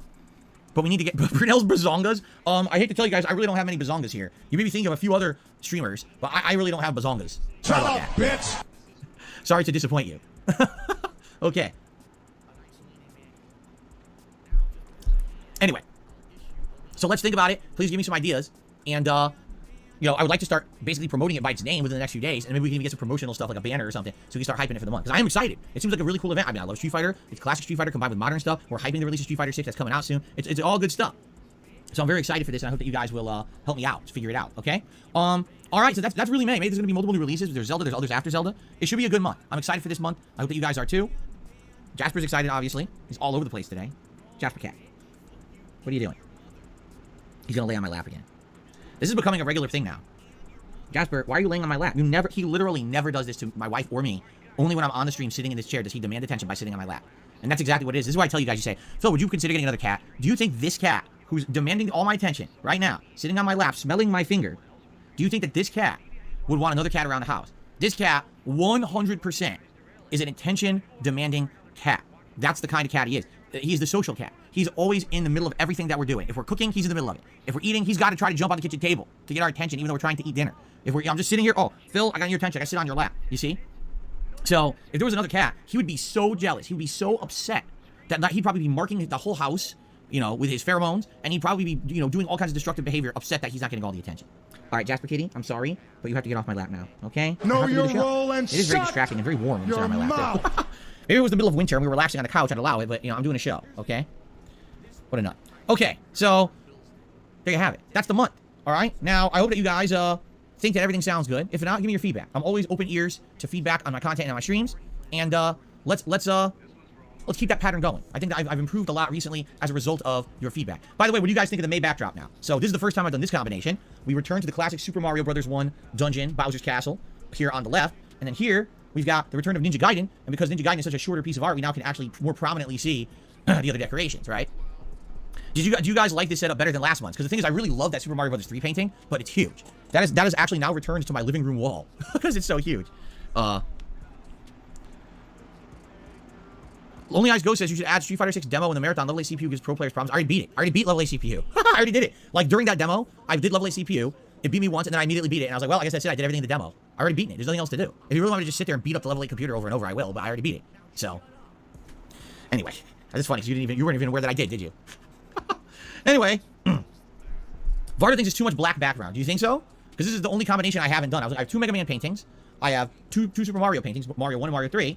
Well, I say Mario 3 because this is where it was last one. And then I got Ninja Gaiden, and then I have Punch Out. So I have a combination of 6 different paintings, and this is like one of the combinations I've never done. I think the only other one I didn't do would have been Punch Out here and Ninja Gaiden here. That would be the final combination. So I'm trying to mix it up. I'm trying to make it a little, every month a little different, okay? Amnesiac Aaron, of course, I'm going to be playing Mortal Kombat later this year. And of course, I'll be playing Tekken later this year. I'm playing all the major fighting games this year. Of course I am. Of course. Okay. All right, before we get to shout-outs, I would just like to say thank you guys for your support of the channel and all my efforts to make content for you on the internet. I'm glad that you enjoy the content and you support it. As you know, I'm a crowdfunded individual. I don't have any paid product placements. I don't shill any products. I'm not paid to play any particular games. Instead, it's all about me putting out the content honestly, and you guys appreciating the honest content and supporting it. And thank you for those who continue to do so. Many ways to support this channel, including simply liking my streams, liking the videos, and engaging with them. If you're live on the stream, talking to me today, helping out with the gameplay of Elden Ring would be great. If you're watching the videos on demand, if you could leave comments, that engagement is key, and it helps, build the community and build the channel, so thank you for that. Excuse me. If you'd like to go above and beyond and actually support the channel in another way, there's many different ways you can do so. We're in a new month, all right? So anything helps, but let's talk about the ways you can actually concretely support. You can do a super chat or a super sticker. Those happen live during a stream. You get a nice pop-up if you do, and I'll give you a shout-out. Or you can do a super thanks on a video that's eligible, meaning a video that's not claimed by somebody else. You can leave a super thanks message and a contribution that way as well. You can become a member. You could renew a membership that's lapsed. You can gift a membership. We just lost about 50 to 60 members because a member bomb that had happened at the end of March expired. It's not a problem. It's not a problem at all, but it would be nice to kind of build this back up to where we were before we just lost that member bomb. So please consider becoming a member today. All right, many benefits to being a member, including a highlighted name in the chat and video comments, a chat crown badge to show how long you've been a supporter. You get to ignore the slow mode rules that we have here on the live streams and talk as much as you want. You get priority whenever we have a special event like Ask the King, which is my bi-monthly Q&A show. Well, guess what? Members will have the priority to have their questions answered on that show, and that show is happening at the end of May. Among many other things. I can sit here and talk about all the benefits all day, but there's many benefits to being a member. People love memberships, and a lot of people are willing to accept a gifted membership. If you're interested in that, type exclamation point gift into the chat. That will allow you to enable your channel, if it's eligible, to get a gifted membership. Not all channels are, but a lot are, and you'll be able to do that, okay? So please consider, becoming a member today. Now, if you would like to support this channel in a big way, gifting memberships is a great way to do it. You can actually gift one individual, or you can do like groups of them. People are very grateful for when memberships get gifted. It helps this channel, and people get to use all those benefits. So it's a great way to help the community out. Thanks to anyone who might consider doing that today.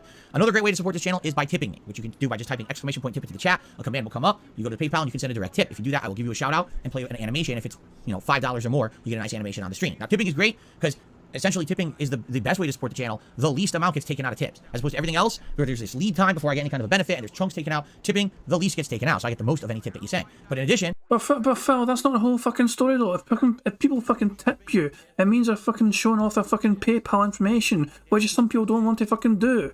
Look, super chats are the safest fucking way to contribute to a fucking streamer, or just doing anything through fucking YouTube.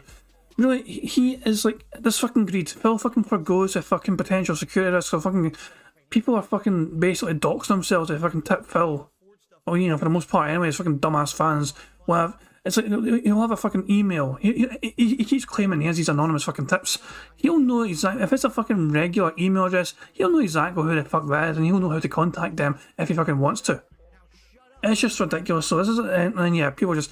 He might as well record this. He might as well just fucking record this and just start fucking playing it anytime fucking wants to fucking have a speech go off. That way he can fucking take a break and have some robo-Phil fucking just spout off the same old garbage over and over and over again. It is just getting so old and stale listening to Phil go on and on about, please tip me because I get fucking tips are fucking great because I get that fucking straight away, and plus I don't lose as much in tips compared to super chats. Big fucking deal, Phil. That is not the audience's fucking problem. But if they actually want to fucking tip you, right, or, you know, then fair enough, but it's not. No, there's nothing wrong with getting any fucking donation of any kind from your fucking audience. You should be fucking grateful for it. You should be fucking thankful for it. Don't fucking just put out the expectation and fucking put the onus on the end. Make sure you fucking tip because I get that fucking straight away and I want it now, you know, fuck off. It's just greed. It's just sheer goddamn greed. I mean, also, yeah, I don't get it. I know I don't get it. How is he allowed to go on YouTube's platform and encourage his audience to not use YouTube's system for payment and bypass it by instead going to, you know, PayPal or Stream Elements? You know what I mean? It does feel very kind of crossing the line of fucking pissing off YouTube, doesn't it? When he's like, I'd prefer tips, so please fucking make sure you tip me if you're going to contribute at all, because I get that money now and straight away and I get more of it. Fuck YouTube. Brian A is saying that there's a very toxic segment coming at some point. By the way, I am not surprised.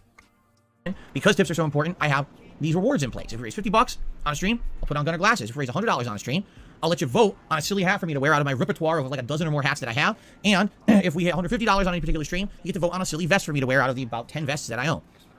So it's great. It helps a ton. It's immediate help, by the way. It's something that I could spend on. I could immediately take those funds, use it on a bill, or use it on something like that. And I appreciate all of you who support this channel in any way, but tips are a great way to do it. All right?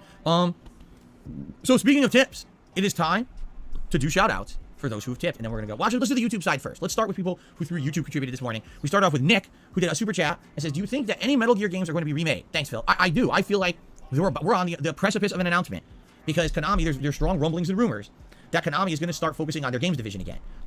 Which is hilarious because, I mean, let's be honest, they really have two things. Castlevania and Metal Gear Solid. And that's really it. When you think of Konami, like, what else do you think of for games these days? That's about it. So unless they're going to pump out a new Castlevania, sounds to me like they're about to re-release their Metal Gear Solid games, right? I would almost guarantee you they're probably going to re-release Metal Gear Solid 1, 2, and 3 in, like, HD versions, right? Better modern versions. I guess we'll see. So definitely I'm expecting it. I literally am expecting it tomorrow. Someone just made a good point that said Silent Hill. That is correct. And Silent Hill, well, wait. Is Silent Hill Konami? It is, right? Yes. And we already know they're making a Silent Hill 2 remake, and they're making a new Silent Hill game. So it stands to reason if they're making a push in their games division, they're probably going to do something Metal Gear Solid related as well. If they remade Metal Gear Solid 1, I would absolutely replay the game. In fact, I would love to replay it with the modernized stuff. I feel like playing the PS1 version is so outdated at this point. I mean, it's classic, but I'd much rather play it with modernized graphics, better controls, better music. You know what I mean? So, yeah, let's see what happens. I would be interested in that. Okay? All right. Then we've got the Quartering's Imaginary Black Dad. I guess this is some kind of a joke or meme about the Quartering. I have no idea. I don't watch the Quartering or know anything about his content or his haters. I don't know what this means. I'm gonna say here.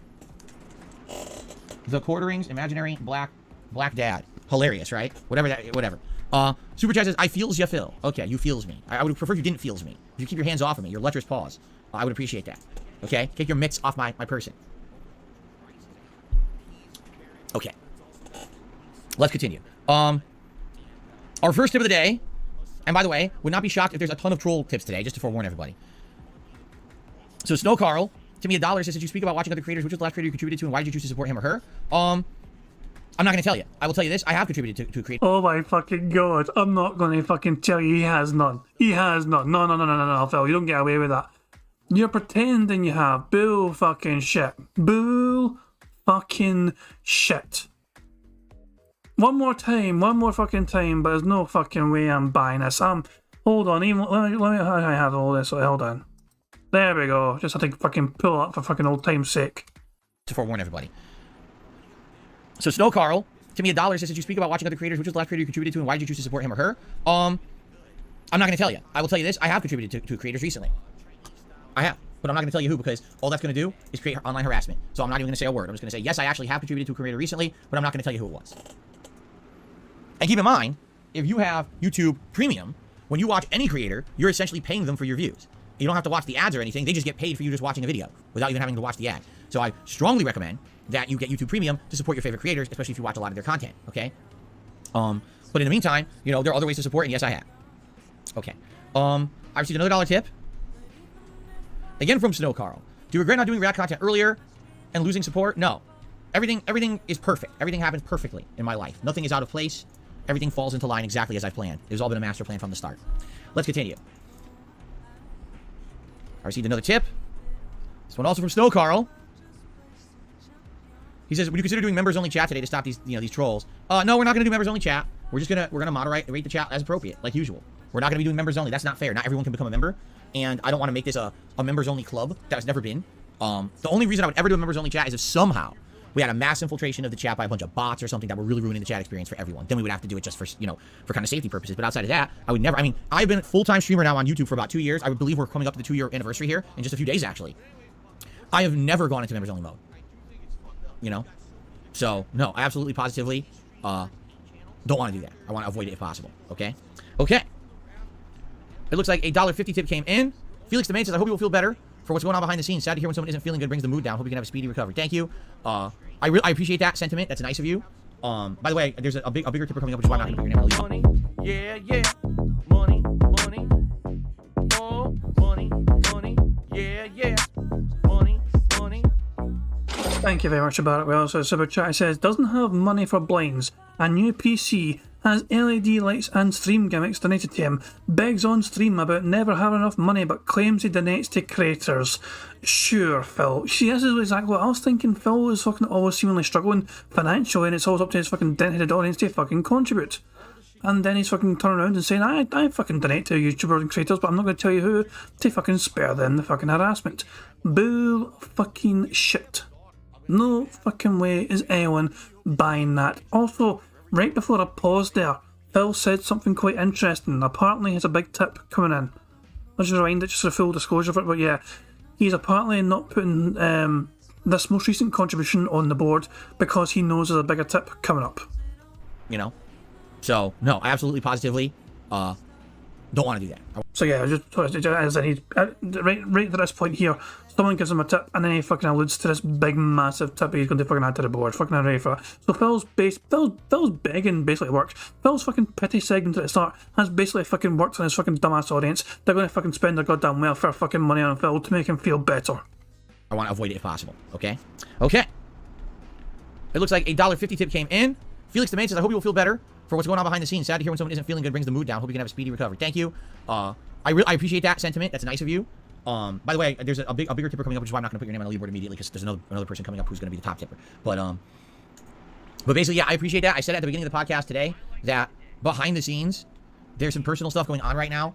You know, that's really bothering me, and I'm not having a good day. I already started off today in a really bad, messed up mood, and it's probably not going to get any better over the course of the day. I'm trying to get my mind off that crap by being here on stream with you guys, and today's is not the day for people to be nasty, yet because of the actions of some very small-minded, simpleton-like, uncaring individuals on the internet who only care about themselves, I now have to put up with online harassment and bullying all day long for no good fucking reason. So, is the entire reason for his fucking toxic, salty bitterness today is because it's made a first and people have fucking reminded him that he fucking jerked off on stream 7 years ago?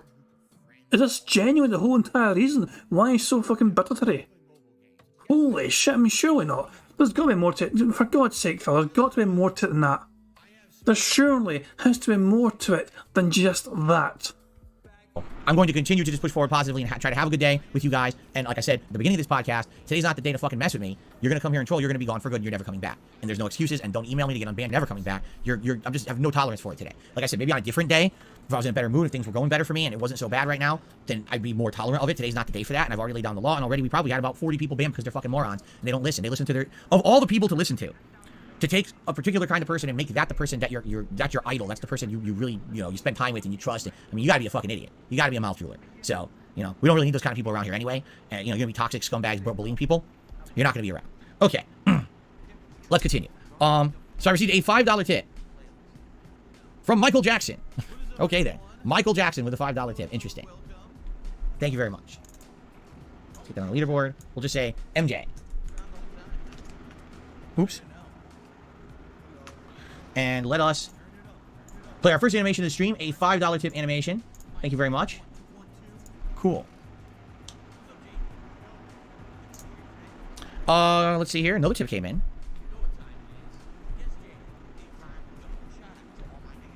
So someone says, I thought you were owning the meme. What's happened?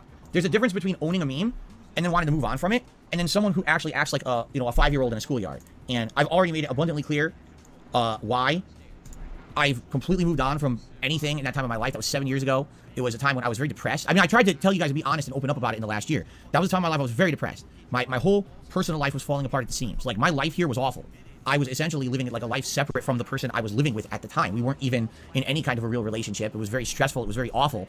I was messed up. I was drinking heavily. I was essentially at a time in my life I don't want to think about, which is why, you know, that happened to begin with. It's very fucked. Money, yeah, yeah. Money, money. Oh, money, money. Yeah, yeah. Money, money. Thank you very much, Prophet, for the super chat. It says, trolls just can't come in when 24-hour mode is enabled. So this mysterious YouTuber is sending people to troll, kinda hard to do so. That's a very good fucking point, actually. It's a very good fucking point, Prophet. I'll just rewind that again just to get fucking... Well, I don't want to fucking miss any context whatsoever to Phil fucking talking about beating his demons. I know, there's fucking beating demons fucking references there. But let's just fucking enjoy this full salty fucking rant and all its fucking glory as to how your partner is so fucking depressed that he just had to fucking bust a nut. Someone says, I thought you were owning the meme. What's happened? There's a difference between owning a meme and then wanting to move on from it, and then someone who actually acts like a 5-year-old in a schoolyard. And I've already made it abundantly clear why I've completely moved on from anything in that time of my life. That was 7 years ago. It was a time when I was very depressed. I mean, I tried to tell you guys to be honest and open up about it in the last year. That was a time of my life I was very depressed. My whole personal life was falling apart at the seams. Like, my life here was awful. I was essentially living like a life separate from the person I was living with at the time. We weren't even in any kind of a real relationship. It was very stressful. It was very awful.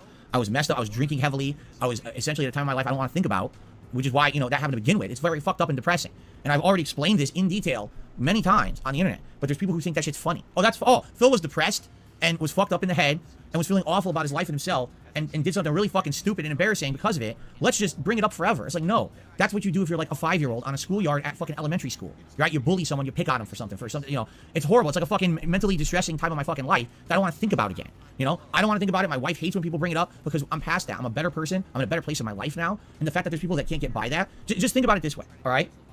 I started making regular content on the internet, on YouTube, probably around the spring of 2009. I mean, I sporadically was making videos like fall of 2008. Around spring of 2009, I started making very serious, like tons of consistent content, all right?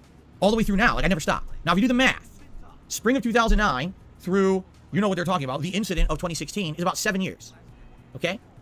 If you do the math, the incident until now is 7 years. I have made just as much content in my time on YouTube after that stupid thing happened than before. You understand? I've been... Look, Phil, we're perfectly fucking aware of how much time has fucking passed, but the fact of the fucking matter is that we're going to fucking perpetually make fun of you forever until you fucking die because you fucking masturbated live on stream for the world to see without one time to fucking see. Phil, it was a very embarrassing moment for you. Circumstances aside, you fucking jerked off and showed your old face for the world to fucking see. It's how you're fucking defined. You're not fucking known as Darkside Phil. You're known as the guy. You're fucking famous. Your old face is more fucking famous than your fucking name. You're the guy that jerked off on stream. You're the fucking guy that jerked off in front of fucking thousands of fucking children watching fucking live. Media outlets are fucking talking about it. It was in the fucking British tabloids, for fuck's sake. Money, yeah, yeah. Money, money. Oh, money, money. Yeah, yeah. Money, money. Thank you very much, Barrett. We also super chat says Ket is carrying around a mop and bucket to clean up her tears at work right now. Jesus Christ. Oh, it's a bit fucking savage, but yeah, probably fucking true as well. Jesus Christ. But oh my fucking god, Phil, look, you brought all this on yourself. You did something really dumb as fuck 7 years ago. You tried your best to fucking, you know, capitalise on it as well, by the way. I was a fucking sad boy back fucking then. Look, not that. Liana was having legitimate fucking panic attacks at work because of fucking her relationship with you. And you're fucking complaining about how your life was affected? You're fucking pretending that Liana was not fucking suffering at all for this fucking shit of living with you, fucking trying her best to get away from you because you're so fucking horrible? That bitch was having panic attacks. Okay? She loved the fuck out of you. You broke her fucking heart and you drove her away. And then you fucking act all fucking hurt about it because she actually fucking had enough of you. That dumb fucking girl loved you, Phil. And you broke her heart because you're so fucking selfish that you didn't want to fucking commit to her properly. You didn't want to give her a fucking wedding ring. You didn't want to fucking buy her a cat. What was the first thing you fucking did when you fucking hooked up a cat? You fucking put a ring in it and you fucking got a pet cat. Money, money. Yeah, yeah. Money, money. Oh, money, money. Yeah, yeah. Money, money. Thank you very much, Black Major. Super Chat says, what does any of that have to do with beating his Richard like it broke into his house in front of a camera? Oh, Exactly, yeah. Phil fucking going on about his fucking shit, it's just ridiculous because he's basically upset that people are fucking talking about the incident still. But for God's sake, Phil, no, it's a very fucking pertinent point. Like, you've done something extremely fucking stupid, we're never going to fucking let you forget it. That is going to be a lasting legacy. It does not matter how well you play video games these days. It does not matter how amazing your React content is these days. It does not matter how successful or unsuccessful a YouTuber you are these days. The fact of the fucking matter is you're going to be fucking summarised in one single fucking way. That incident from the 1st of May 2016, that fucking O-face, you fucking having that moment of weakness, you fucking, this pre-stream, keep in mind, this was right before he was due to stream. Right before he's due to stream, he's going to say, I'm just going to jerk off. Fuck off. Holy fucking shit. But yeah, no.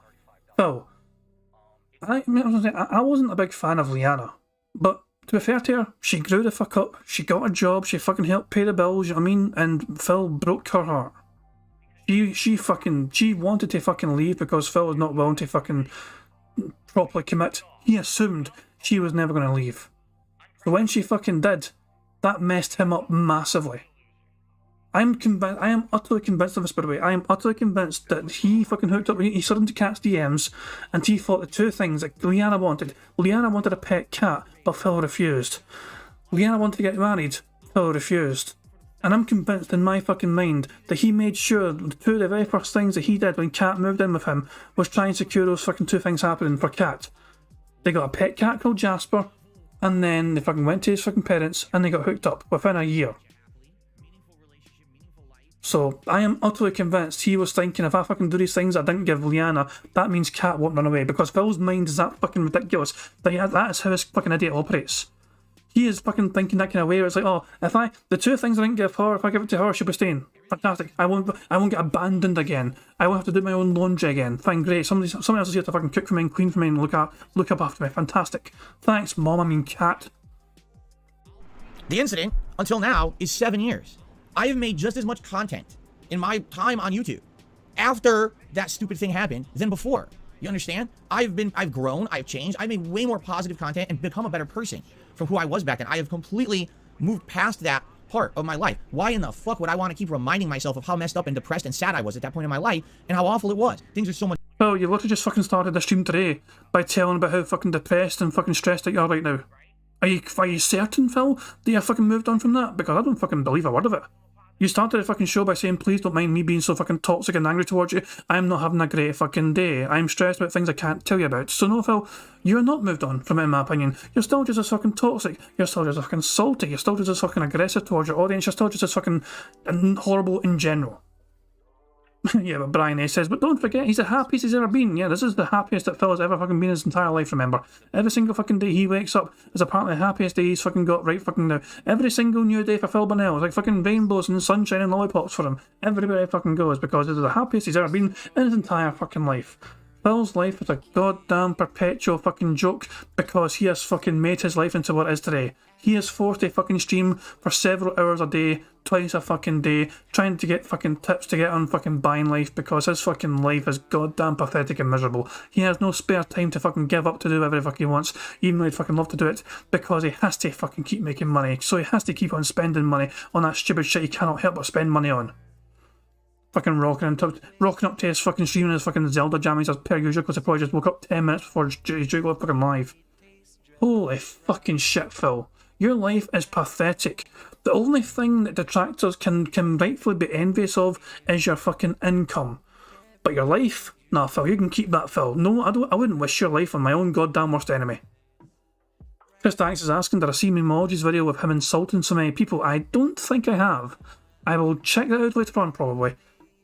Much better now. Why would I want to think about it constantly? But the thing is, the people who talk about it don't care. They love my misery. The day that I don't feel good is a day that they feel good about themselves because they feel like they got something out of life because they made someone else feel bad and got away with it. That's the kind of people who do things like bring that up constantly. They're scumbags. They're really low people. They're the kind of people you want to avoid in life. They're the kind of people who you don't want to spend time with because they're toxic. All right? That's the kind of people you want to... Fuck you. I'm going to build up a positive life over here and stay away from this toxic individual who literally only focuses on people's failures. Okay? I'm done with that. So that's what I mean. Like, I'm just going to stay away from it. Yes. Do I own it? Of course I do. Did it happen? Of course it did. It was 7 fucking years ago. I made more content after the fact than before. So But Phil, you still don't get it. You are defined by that one moment 7 years ago. That is how you're going to be remembered. That is your legacy. Whether you fucking like it or not, Phil, that is how you will be remembered. If you could fucking have an image of someone to how you to remember people on their tombstones, that image of your old face would be on your tombstone. That is your legacy on the internet, Phil. What else have you fucking given the internet that's meaningful? And let's just be clear here. Yes, I'm a detractor, and yes, that involves making fun of Phil, but the fact of the matter is, there are so many people that enjoy making fun of Phil. There are so many fucking people that get a lot of positivity and turn Phil's toxic negativity into some positive content. Yeah, yeah. Money, money. Oh, money, money. Yeah, yeah. Money, money. Thank you very much, Kel Denson, for a super chat. He says, so he was miserable cranking one out? Precisely. He was going, oh, I'm so fucking sad. Wank, wank, wank, wank, wank. I'm so fucking sad right now. Wank, wank, wank. That was basically it. So yeah. Look, that's what I'm saying, though. Detractors, though, obviously fucking, you know, we fucking make content about film, we fucking criticise him, we fucking mock him and all that shit, but a lot of the times, though, we're fucking trying to turn Phil's toxic negativity into some sort of positivity. Look at that being said and the fucking things they organise, some sort of fucking, like, make your own creative music thing. That's incredible. Some of the fucking things that have come off from detractors trying to fucking inspire other people to try and make positive, fun content is incredible. You know what I mean? We fucking discovered so many fucking talented, like, you know, musically talented people, artistically talented people, all because they became detractors and they're fucking looking at first, you know, Phil being so toxic and horrible.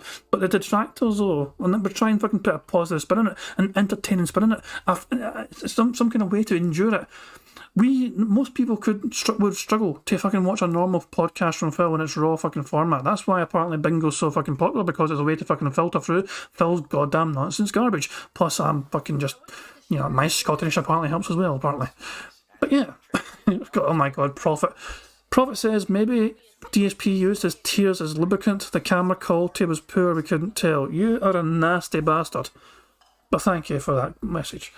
Bartwell says the fact that the guy figure will be auctioned off for charity is great too. There you go. There you fucking go. Like, there's far more positivity and good coming from the detractor side of things than Phil's fucking side of things. Oddly Insane says, do I feel Bingo in Scottish? I kind of do. I do sometimes speak my normal rapid pace of, you know, Scottishness that some people get confused, and for that I am sorry. I do try my best to be as coherent at all times, you know, because I know foreign ears sometimes struggles to pick up on me, but I do sometimes just get into my rapid and normal state of talking, which is fucking just 100 miles per hour, and sometimes I skip words just because Scottishness. Of course it did. It was 7 fucking years ago. I made more content after the fact than before. So how are you going to say to me that this is something representative of who I am today and something I need to even bring up or care? I don't care. I'm done with it. And all it is, it's very simple, it's bullying. When people do it, they feel better about themselves because there's something wrong with them. People who do this kind of online bullying actually have something wrong up here. Maybe they actually hate themselves in their own personal lives. Maybe they're jealous of something, you know?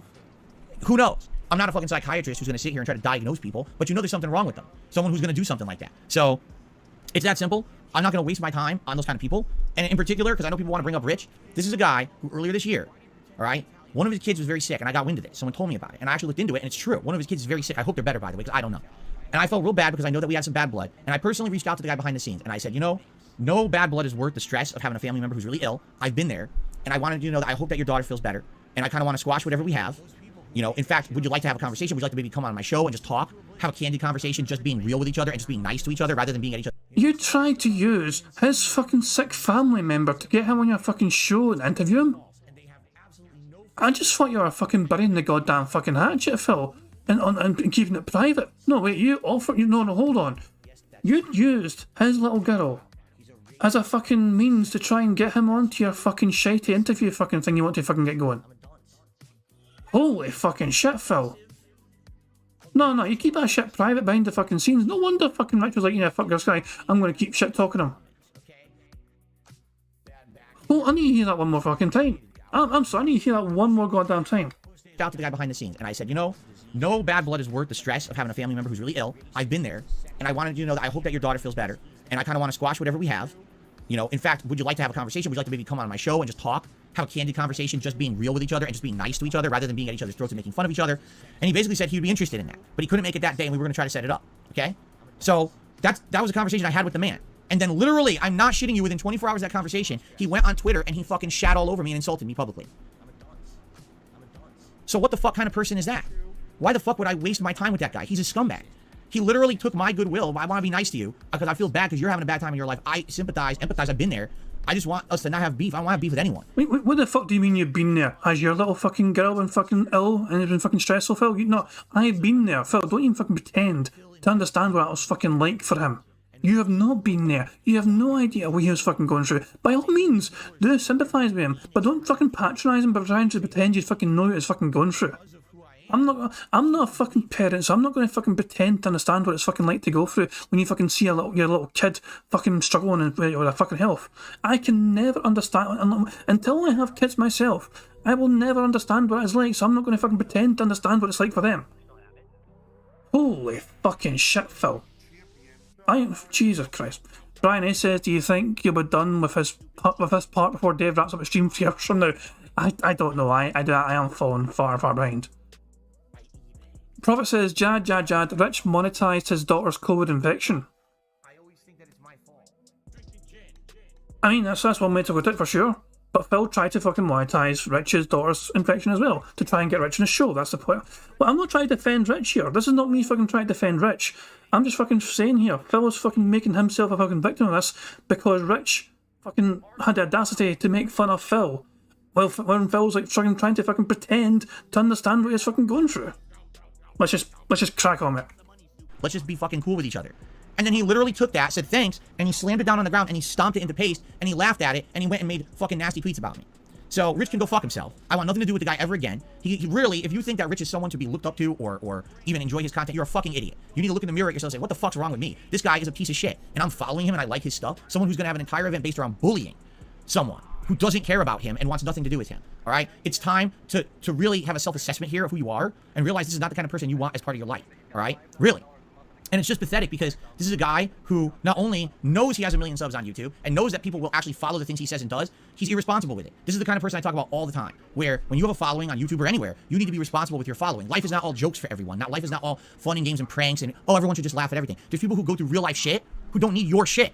I outright told Rich earlier this year, I don't need your shit. I got so much personal shit going on in my life, I don't need more stress from you. He doesn't care. He does it anyway because he personally gets laughs and benefits out of it. So he doesn't care who he hurts or stomps on. That's the kind of guy he is. But he'll portray himself like a nice guy to the internet when in reality, he's just another fucking scumbag like everybody else. And the real sad fact about this all right, I'm sorry to say it, is that not only does he have fans, but he has kids.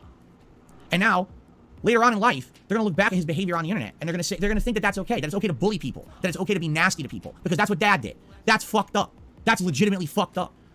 Really? You think they're going to be insulated from this behavior for the rest of their lives? No, they're not going to be. They're going to know exactly what he's doing. They're going to get wind of it when they get older. And they're going to say, my dad used to bully people on the internet. What the fuck is this? He used to make money bullying people.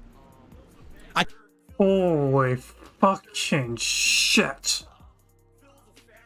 Okay, look, first of all, let's unpack this. Okay, first of all, when it comes to Review Tech USA and his content, I don't give a shit, personally. I don't watch his content. I've watched one video he made before. He's not bad at editing videos, I think, because he made a video about DSP and it was well worth watching, in my opinion. Rich doing live streams is horrible to endure. I have no time to endure a Rich live stream. He is awful, in my opinion.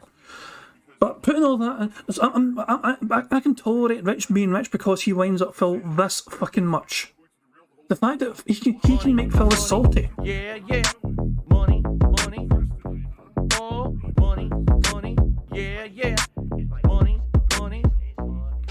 Thank you very much, Otto Insane, for the super chat. It says, Dave says you are nasty to him and we can't be pals. Exactly. Fuck me, man. Oh my fucking god. You're not allowed to fucking be friends with people who are fucking nasty. Holy fucking shit, Phil. Okay, for Phil to fucking have the audacity to assume that Rich's kids are going to grow up ashamed of their father because they made fun of him on the internet? No, Phil. Phil, where the fuck? Why? Oh my fucking god! This toxicity is incredible. I did not expect Phil to get that fucking toxic. I need to rewind that. We need to rewind it. Just endure it again. To really. So yeah, let's just hear it again all one more time, okay? Just not all of it, but just like the last 30 seconds, minute or so. But fuck me, man. That amount of toxicity is just insane. Have a self-assessment here of who you are and realize this is not the kind of person you want as part of your life. All right? Really. And it's just pathetic because this is a guy who not only knows he has 1 million subs on YouTube and knows that people will actually follow the things he says and does, he's irresponsible with it. This is the kind of person I talk about all the time, where when you have a following on YouTube or anywhere, you need to be responsible with your following. Life is not all jokes for everyone. Life is not all fun and games and pranks and, oh, everyone should just laugh at everything. There's people who go through real life shit who don't need your shit.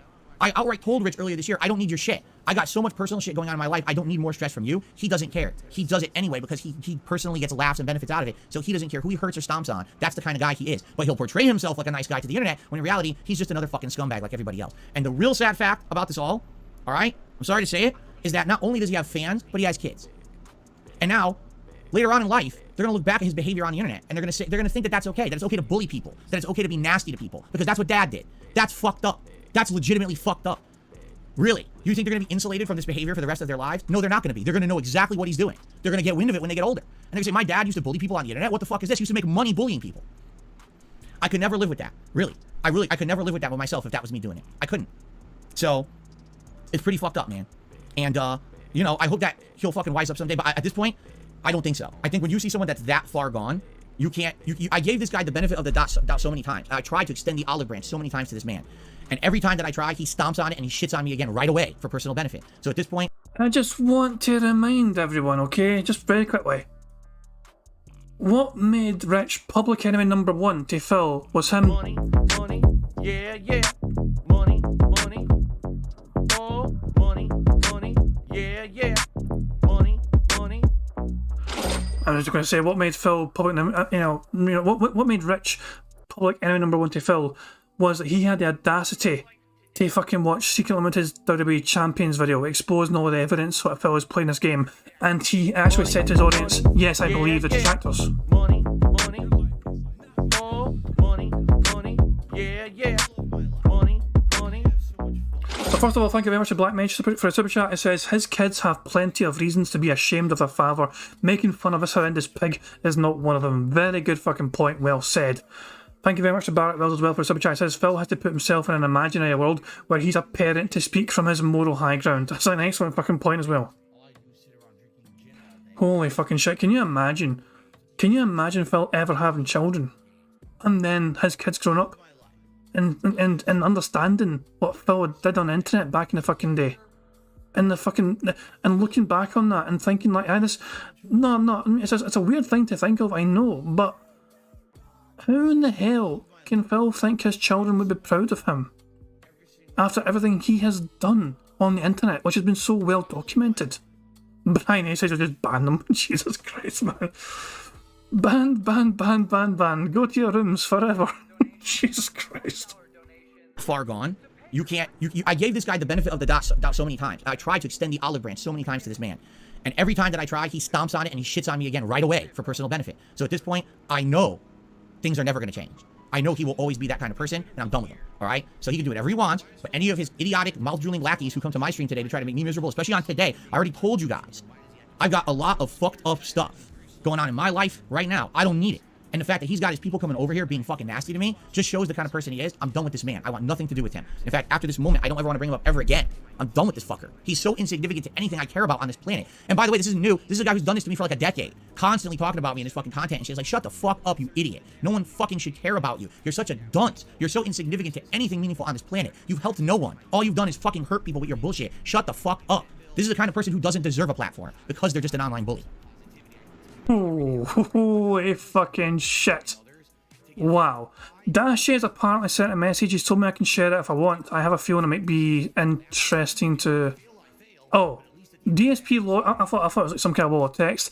DSP Logic in a song. So Dash sent me this YouTube video, which is basically with a little kind of subtitle of DSP's Logic in a song.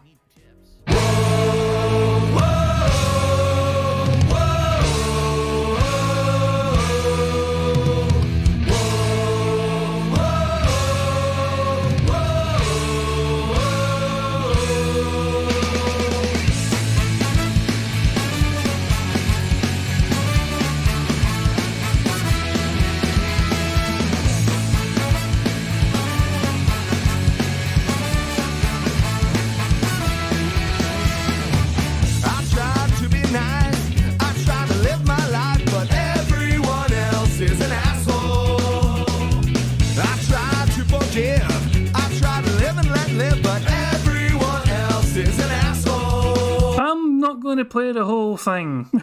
That is quite a funny fucking song. That is definitely DSP's logic in a fucking nutshell. I'm going to share a link in the chat if you guys want to check out the song yourself. Thanks, Dashy, for sharing that. Everyone else is an asshole. That is basically the DSP song summed up. I'm going back to the fucking bingo though. We're getting back to the fucking bingo, okay? But thank you, Dashy, for sending that. That is actually that is a very fitting song, because Phil does not trust anyone on the internet anymore, remember? Not one fucking person he will ever trust again on the internet. Everyone's out to fucking get him. Everyone does not fucking want him to fucking succeed. They're all out to fucking get him. So there we go. That's a nice little detox right there from that fucking horribly toxic rant that Phil just had. But I believe he is now finished with it, and we can continue with the bingo.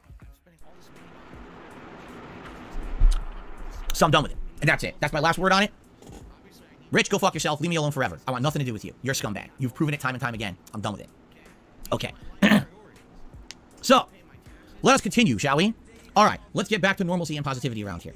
All right. I received a $1 tip.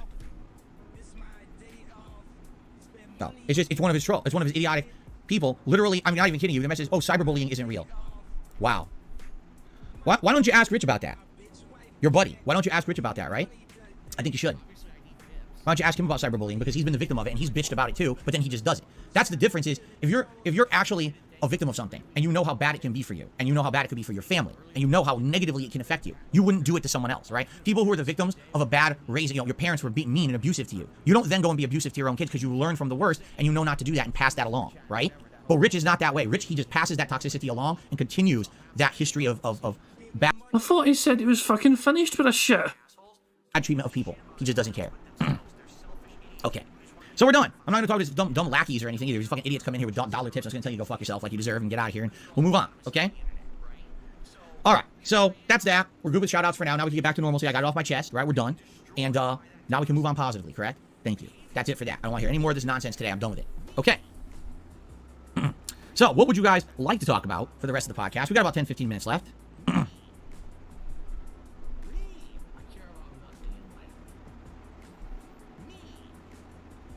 Money, money, yeah, yeah. Money, money, oh, money, money, yeah, yeah. Money, money. I like how that wee dance that Phil had was quite a minimalist kind of dance. Barely just nodding his wee fucking head back and forth like it's a fucking very chill song. Fucking hell. Thank you very much to Logan K for the super chat. It says, speaking of bullying, remember friend request ridicule? I do remember that. Also, this is at a time when Phil was drinking heavily and he was so toxic and abrasive, and that wasn't the real Phil. He was just playing a character and any other random excuse he fucking wants to throw in there for fucking trying to forget his past. Friend request ridicule was Phil going through his old fucking messages that were fucking sent to him on his like Xbox console, all trying to fucking be a friend of him. And he would mock them and insult them and basically be quite toxic towards them every single fucking time. Hence the name of the fucking show, Friend Request Ridicule. VDub says, why does it take him so long to read a tip? Is he scanning personal info to see if it's real or something? Quite possibly, actually, yeah.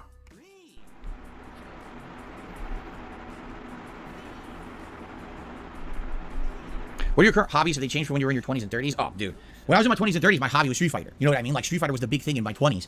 And to some extent, even into my 30s. And then YouTube kind of became my hobby. But then YouTube became my job. So now, really, I don't have much time for hobbies. Now it's more like when I get a chance outside of working, I try to spend as much time with my wife as possible. And, you know, we enjoy watching, you know, TV shows and stuff together, listening to music, spending time with Jasper Kitty. I mean, that's kind of like the only other free time I have. I don't really have time for set hobbies anymore. I just don't, okay? We already, Mission Impregnable, you already missed that segment where we talked all about Redfall. You must have missed it. We already talked all about it. We're going to be playing it tomorrow and see for ourselves and judge if we want to keep playing it or not, but it doesn't look good from what people are saying, right?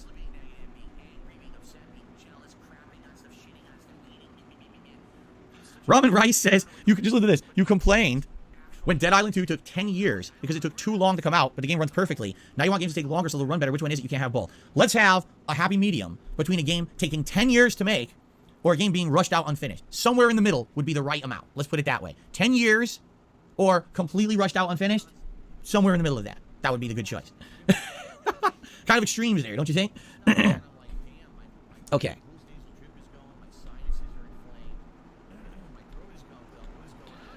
Oh, man. Pickle Man, what's going on? I don't know, Pickle Man. My brain is I'm stressed out and my brain is scrambled today. And I don't really feel like asking you a question, if that's okay. Maybe another day when I'm feeling better and I'm feeling more in a jovial mood and I can ask you a silly question.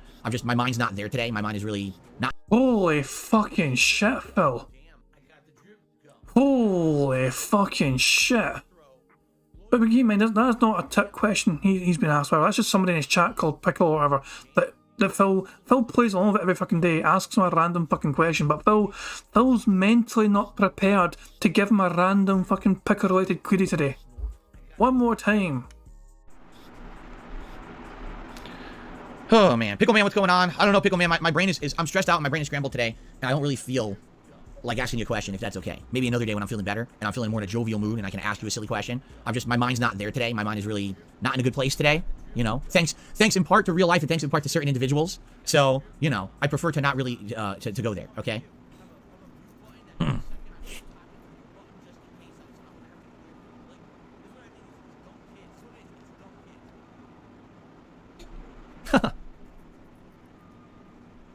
Yes, everyone's coming in late. Yes, we already talked about the Jedi Survivor patch tomorrow. We already talked about when we try and get on Thursday on May the 4th. You guys missed the whole first half of the podcast where we talked about all of that already. You missed it. Okay. Oh, my nose. Ramrod, no one knows what you're talking about. Vladimir, I'm trying to keep a positive attitude. Thank you, Willow. Willow likes the new setup of the artwork for the month. I'm glad to hear that. I do agree it is dark because both have black backgrounds, but at the same time, the only other combination I could do was like Punch-Out and Ninja Gaiden, and I didn't think that looked good. I was looking at it, I was like, I guess I could put Punch-Out here and Ninja Gaiden here, but I didn't think it looked as good. I wanted to, so I figured I'd do this one this month. Next month for Street Fighter, we'll have more colorful stuff. How about that? We'll have less black. We're just having leftovers. I was saying, what's dinner time? Just leftovers. We actually had several different meals this week that had leftovers, so we're just going to eat a choice. I think what we have the soup from the other day, the pasta fazool soup that my wife made, so we can have that, or we actually have tuna casserole left over too, so we can have whatever we want for leftovers, but that's all. My wife's working. You know, she doesn't get home in time to make dinner for us. We're just going to warm something up. Thank you, Kenneth. Kenneth says, sorry you have to deal with this kind of nonsense. Wishing you a great day. Thank you. I appreciate that.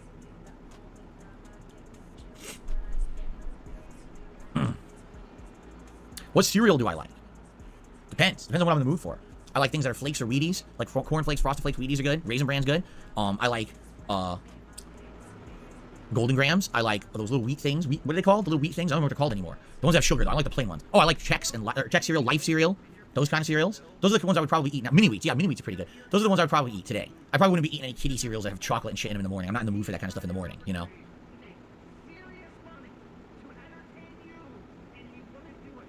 Do I like beef jerky? Beef jerky's alright. I like more tender beef jerky. I know some beef jerky can be really, really tough. I don't really like that. I prefer more tender beef jerky. So. How do I like my eggs? Usually over easy. I like it with a little bit of runniness in the yolk. A lot of people like scrambled. A lot of people like sunny side up. I like over easy for some reason. I don't know why. I like a runny yolk. Waffles, pancakes, or French toast. It all depends on my mood. I would probably eat French toast more out of those three. When I grew up, my mother always made me French toast in the morning every once in a while for breakfast. She made a really good French toast, and I always have like memories of that. Waffles and pancakes are all right, but they're kind of sweet. French toast isn't really sweet; it's more savory. I think that's why I like it. I've never been on a riding lawnmower. No, I have not had that pleasure. Excuse me. Would I ever try out veganism? I've had vegetarian meals before, but no, I would not go full vegan. Jade, we will see. We will see during the Street Fighter Marathon what people want and what they vote for. Very well, people might vote for those characters in the various games during that event. We'll see. No, I didn't know about Ghostwire Tokyo having an update. I played it last year, and, you know, I wasn't in love with it, so now I'm not really too into that.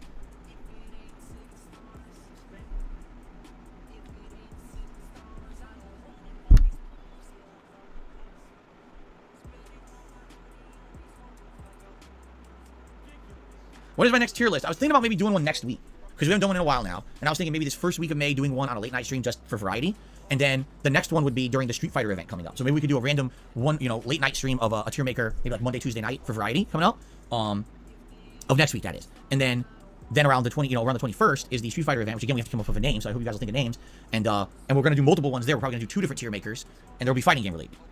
That's what I'm thinking. What's my favorite Star Wars movie? Probably still The Empire Strikes Back. Yeah. The fuck was that face? What the fuck's this face all about here? What's my favorite Star Wars movie? See what I mean? Like the face. Why the face? Like if you like go frame by frame, like this fucking. It was like you just. What is this fucking face? Holy fucking shit. That could be thumbnail worthy. Hold on. Hang on. Before that. So hold on. Go full screen. There we go. Just bear with me, bear with me. I am going to see if I can get a good wee thumbnail of this. Hopefully it should be good today. His hair might mess things up a bit again. His dumbass fucking hairline blending in with the fucking background. But we'll have to wait and see. Hold on, here we go. So I'll go here, copy that, paste it into here, and lo and behold, the end result will be... It's not bad at all. It's just also the chairs in there a wee bit, you know what I mean? But I can get rid of that easily enough. Yeah. It's this fucking face. What the hell? Phil, why? He gets asked about Star Wars and he fucking makes his fucking face and turns to the side. Why? Why, Phil? Why? Probably still The Empire Strikes Back. Yeah, probably still. I mean, I like the whole original Star Wars trilogy. Probably more than a lot of people, because a lot of people hate Return of the Jedi. I like Return of the Jedi. I don't think the Ewoks are obnoxious. I think they're actually kind of well written. I actually think that they're interesting. There's something different, something you wouldn't expect from the tone of the first two movies. But I think Empire is definitely still the best one, right? I still think that, right?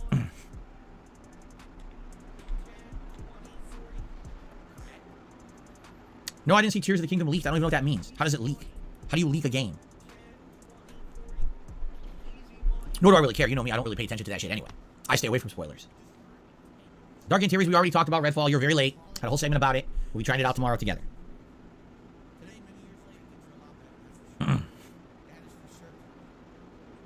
Excuse me. Mox first, we already talked about Jedi Survivor. We already talked about Jedi Survivor. We talked about it's getting a patch tomorrow. We talked about that I'm going to play it on May the 4th as a way to get back to the game. And hopefully it's better. Like people are coming to the podcast way late and bringing up things we talked about at length earlier on the show.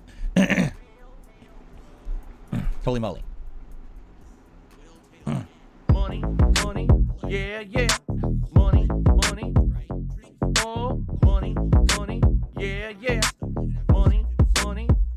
Thank you very much to Drap a member bomb for a super chat. It says, thumbnail hype. My mother always made me drap a super chat bam once in a while. That is very kind of her to suggest you do that. So yeah, thank you very much to your mother for suggesting you do that super chat bomb. Thank you very much indeed. And yeah, I think it's quite a good wee thumbnail. I think it works. That'll work. Yeah, I'll get rid of this wee thing here in Photoshop or whatever, but it shouldn't be too hard. But yeah, I think I'll make a wee thumbnail for tomorrow's bingo fun and games. Cheers for super chat. Holy moly.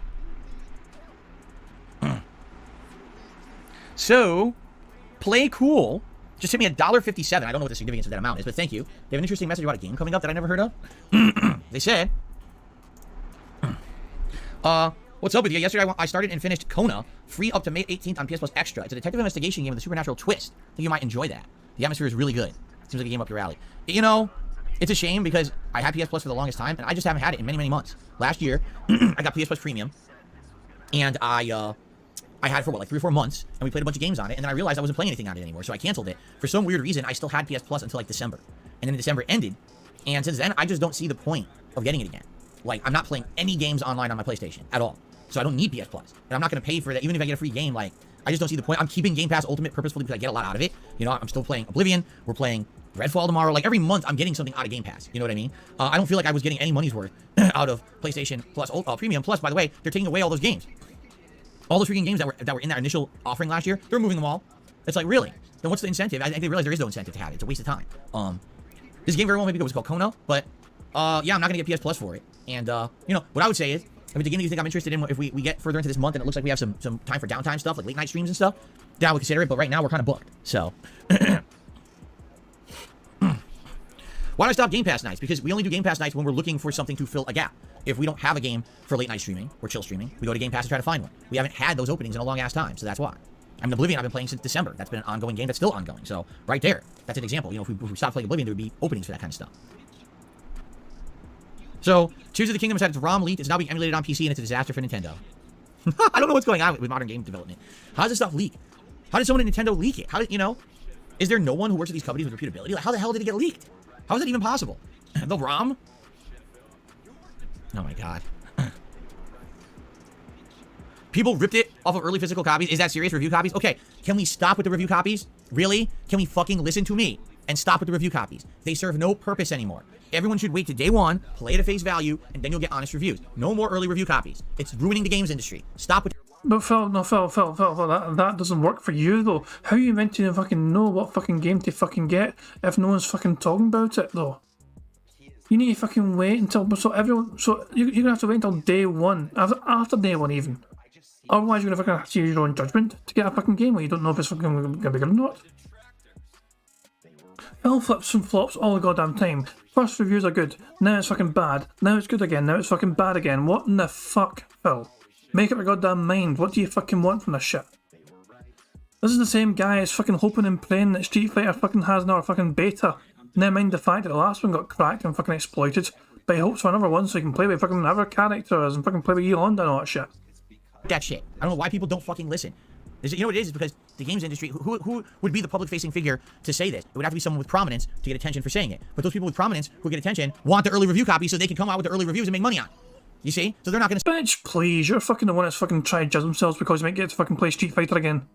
say that. Same thing with the content creators. If you're one of the influencers who's given a copy early, you don't want that practice to stop. You're making bank off of it. So you want it to continue. So it's going to be a vicious cycle until these game companies put their foot down and are like, oh shit, this is a bad idea. We're all getting screwed because if it stop it right now, it doesn't need to exist anymore.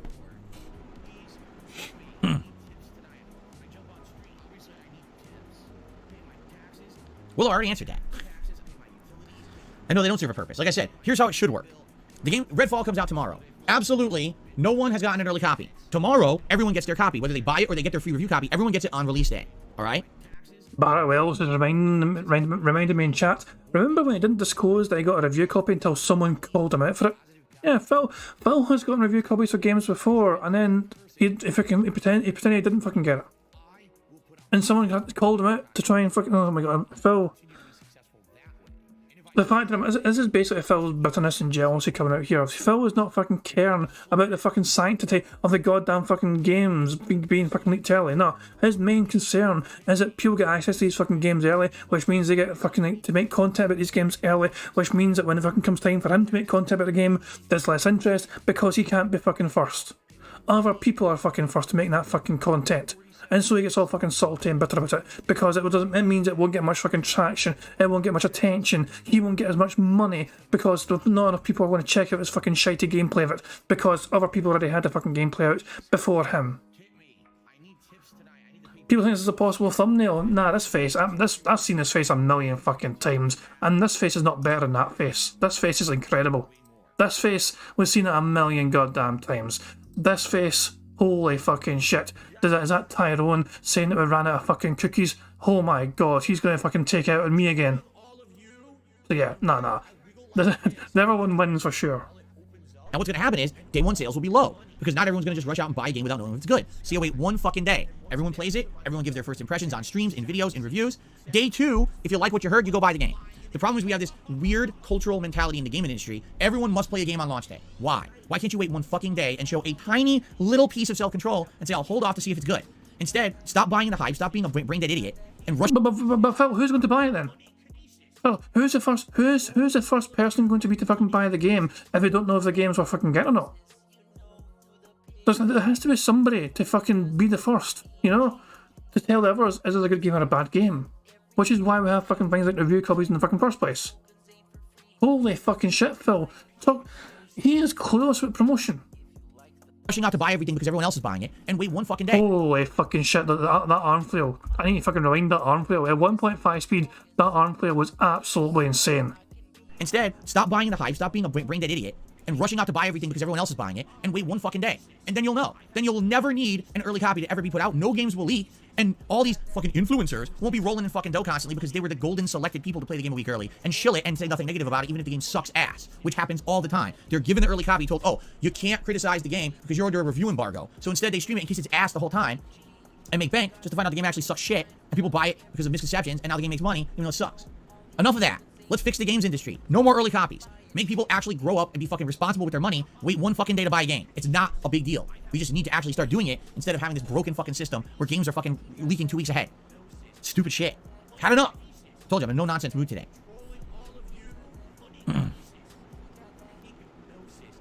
Okay.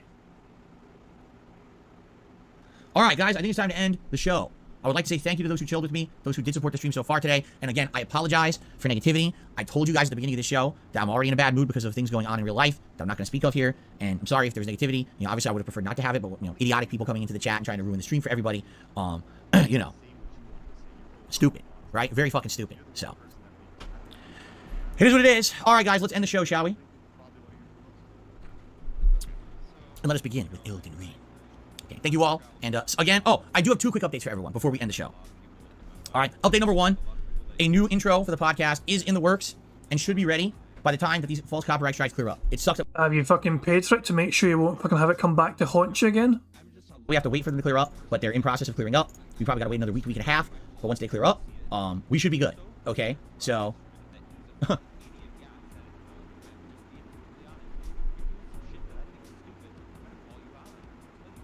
What the hell? Some weird pop-up. I can't even read that. What? Ruh-roh, something's gone wrong with Phil. I got a pop-up that's tiny text and I can't even read it. Hold on one second. I want to see if I can read it.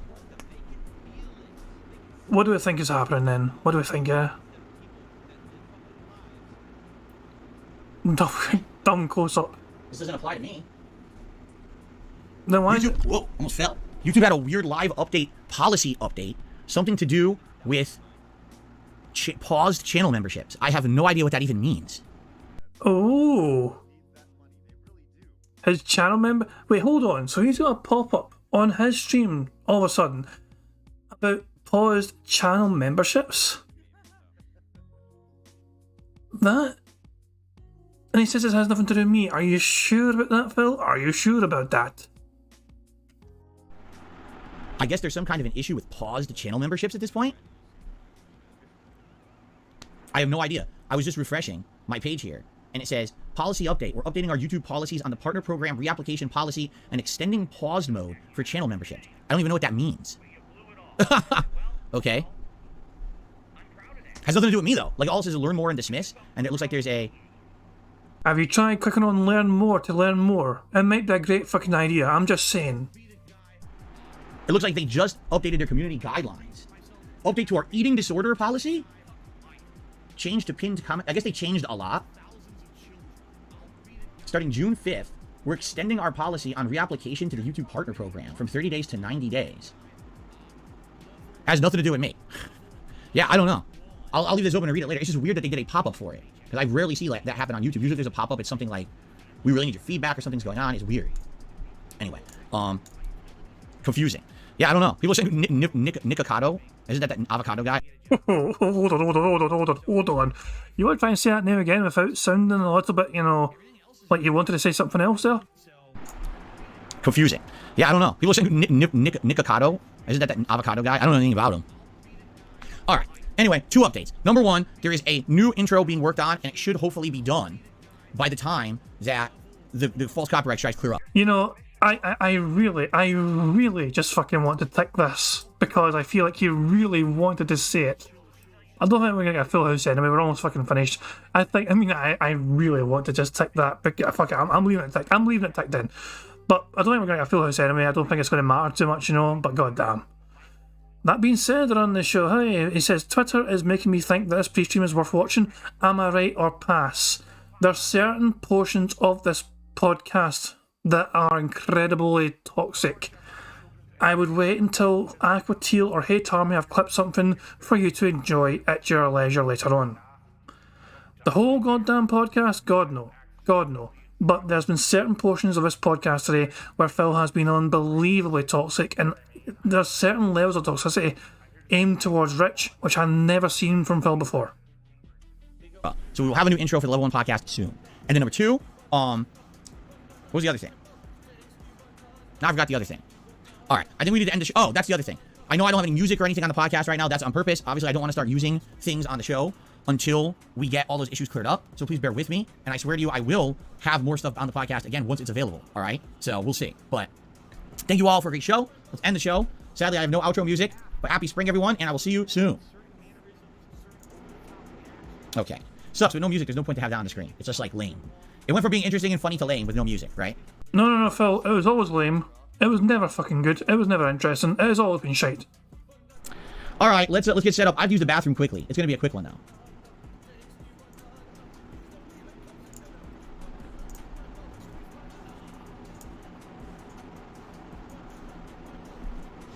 Okay, real fast.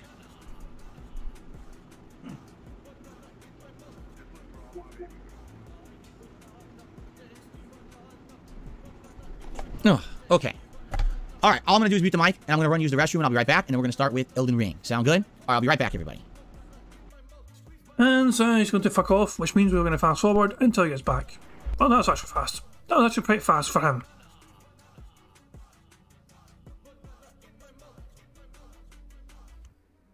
Phil? Come on, throw yourself into the chair. Come on. Throw your fat ass into the chair. There we go. Zelda jammies. Okay, I'm back, everybody, and let's get started, shall we? We started with Elden Ring. The question is, do we need to do something with the NPC quest line, right? Carliga says, I'm currently watching Tears of the Kingdom on Twitch, laughing my ass off. Nintendo can't spam copyright down fast enough. Streams are popping up all over the place. Everyone's playing it. Wow. Well, will this finally be the beginning of the end for review copies? If this is the case and Nintendo is being completely destroyed and everyone got the game for free, will they finally stop at this policy? Will this be the last review copy Nintendo gives? You know, would be nice. I've only wanted the end of this for about a decade. No one listens to me. Thank you, fan of Lovecraft. Thanks for showing up. Swaggins is also trying, but you know, we have a bunch of assholes. Yes, Nico, I want to complete the Selin quest line, but I don't know how. I don't remember, so if you can help me with that, that'd be great. But also, I'm wondering, should I do something with the Fia quest line? Because we're going down to Nokron now. We beat Radon last time. So since we're going to Nokron, isn't that where you find Dee's twin? And don't you need to advance Fia's quest line to have Dee's twin show up there? In which case, should we do that, right? Hello, Anshane Forever. How are you? Good to see you.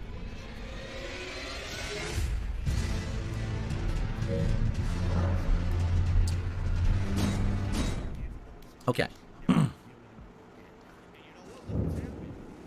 Swagger Nito says, I'm playing Tears of the Kingdom right now. They need to stop these review copies. Maybe you shouldn't publicly announce that. I don't think you should do that. Nintendo might be at your house. I'm definitely not playing it. I'm playing Elden Ring. How's the new background look? Actually looks pretty good, huh?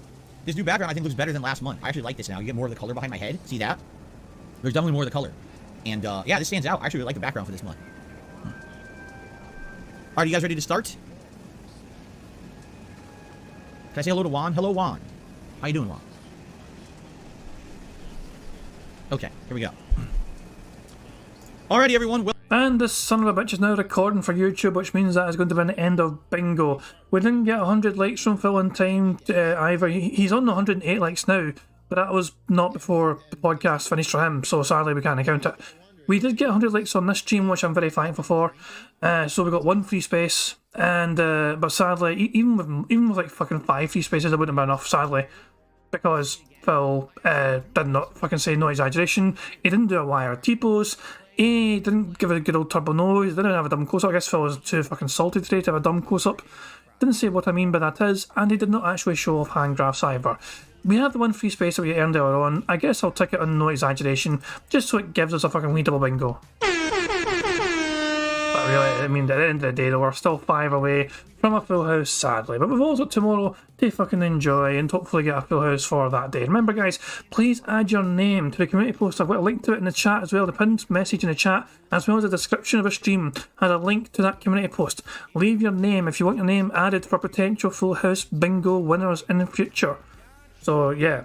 Tomorrow, hopefully we can get a full house, and then we can fucking actually try and pick a winner from the new way of doing it. It just means it's not going to be fucking like, you know, names from like fucking a year ago. Somebody might win and they're not here anymore. I don't know. But fuck it. Anyway, guys, thank you very much for being here. Let's refresh the stream. Let's refresh the stream and see how Phil is doing, because he's $11 right now. $11 for that whole entire podcast. Let's refresh the stream and see if he's doing any better. Let me assign my spells. Holy so, shit. What do I never use? $98. $98. Somebody gave him a $65 tip. Some motherfucker called Crope. Well, in that case, fuck this. You know, Phil's gonna have a good wee day because he fucking begged hard, cried hard, and he is going to get fucking dents giving them fucking welfare money because today was payday for them. So fucking hooray for that. I am going to wrap things up here, guys. But look, guys, thank you very much for being here. Thank you very much for keeping me right in the card as well. Thank you for just also being here in general. I do hope you had a good fun time. And yeah, guys, tomorrow we'll try and get a full house for Phil's final stream before his precious day off. But I do hope you enjoy the rest of your Monday, however to spend it, and I will catch you all later for some more bingo fun and games tomorrow. So yeah, I'll see you all later, have a good one, and I'll catch you all later. Peace out. On September 14th, a pre-authorized payment of $16.51 from PayPal.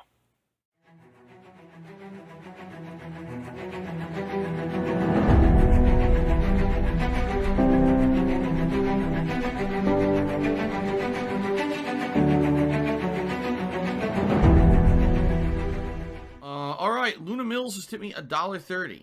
It says, I'm back. What's your favorite type of shower? When you're showered in money. When you go outside and all of a sudden, greenbacks start falling from the sky. And you raise your face up, you're like, oh, you start dancing, you go, oh, money, money, yeah, yeah. All right, I don't know what the hell you're talking about, but thank you for the first tip of the day.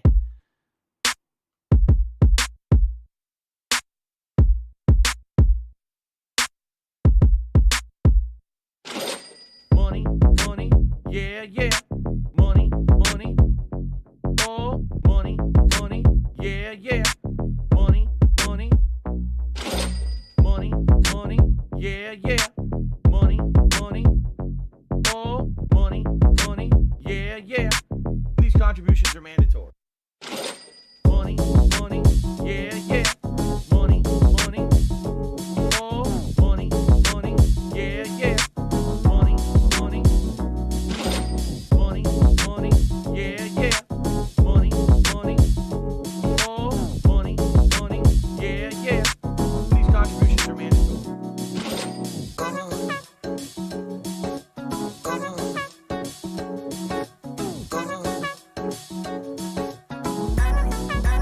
Show me the money.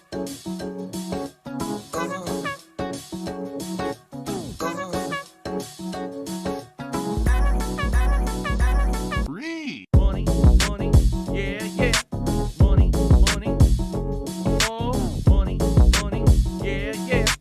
Money, money, money, money, yeah, yeah. Money, money, oh, money, money, yeah, yeah. These contributions are mandatory. And it's gone, just gone like that, in an instant.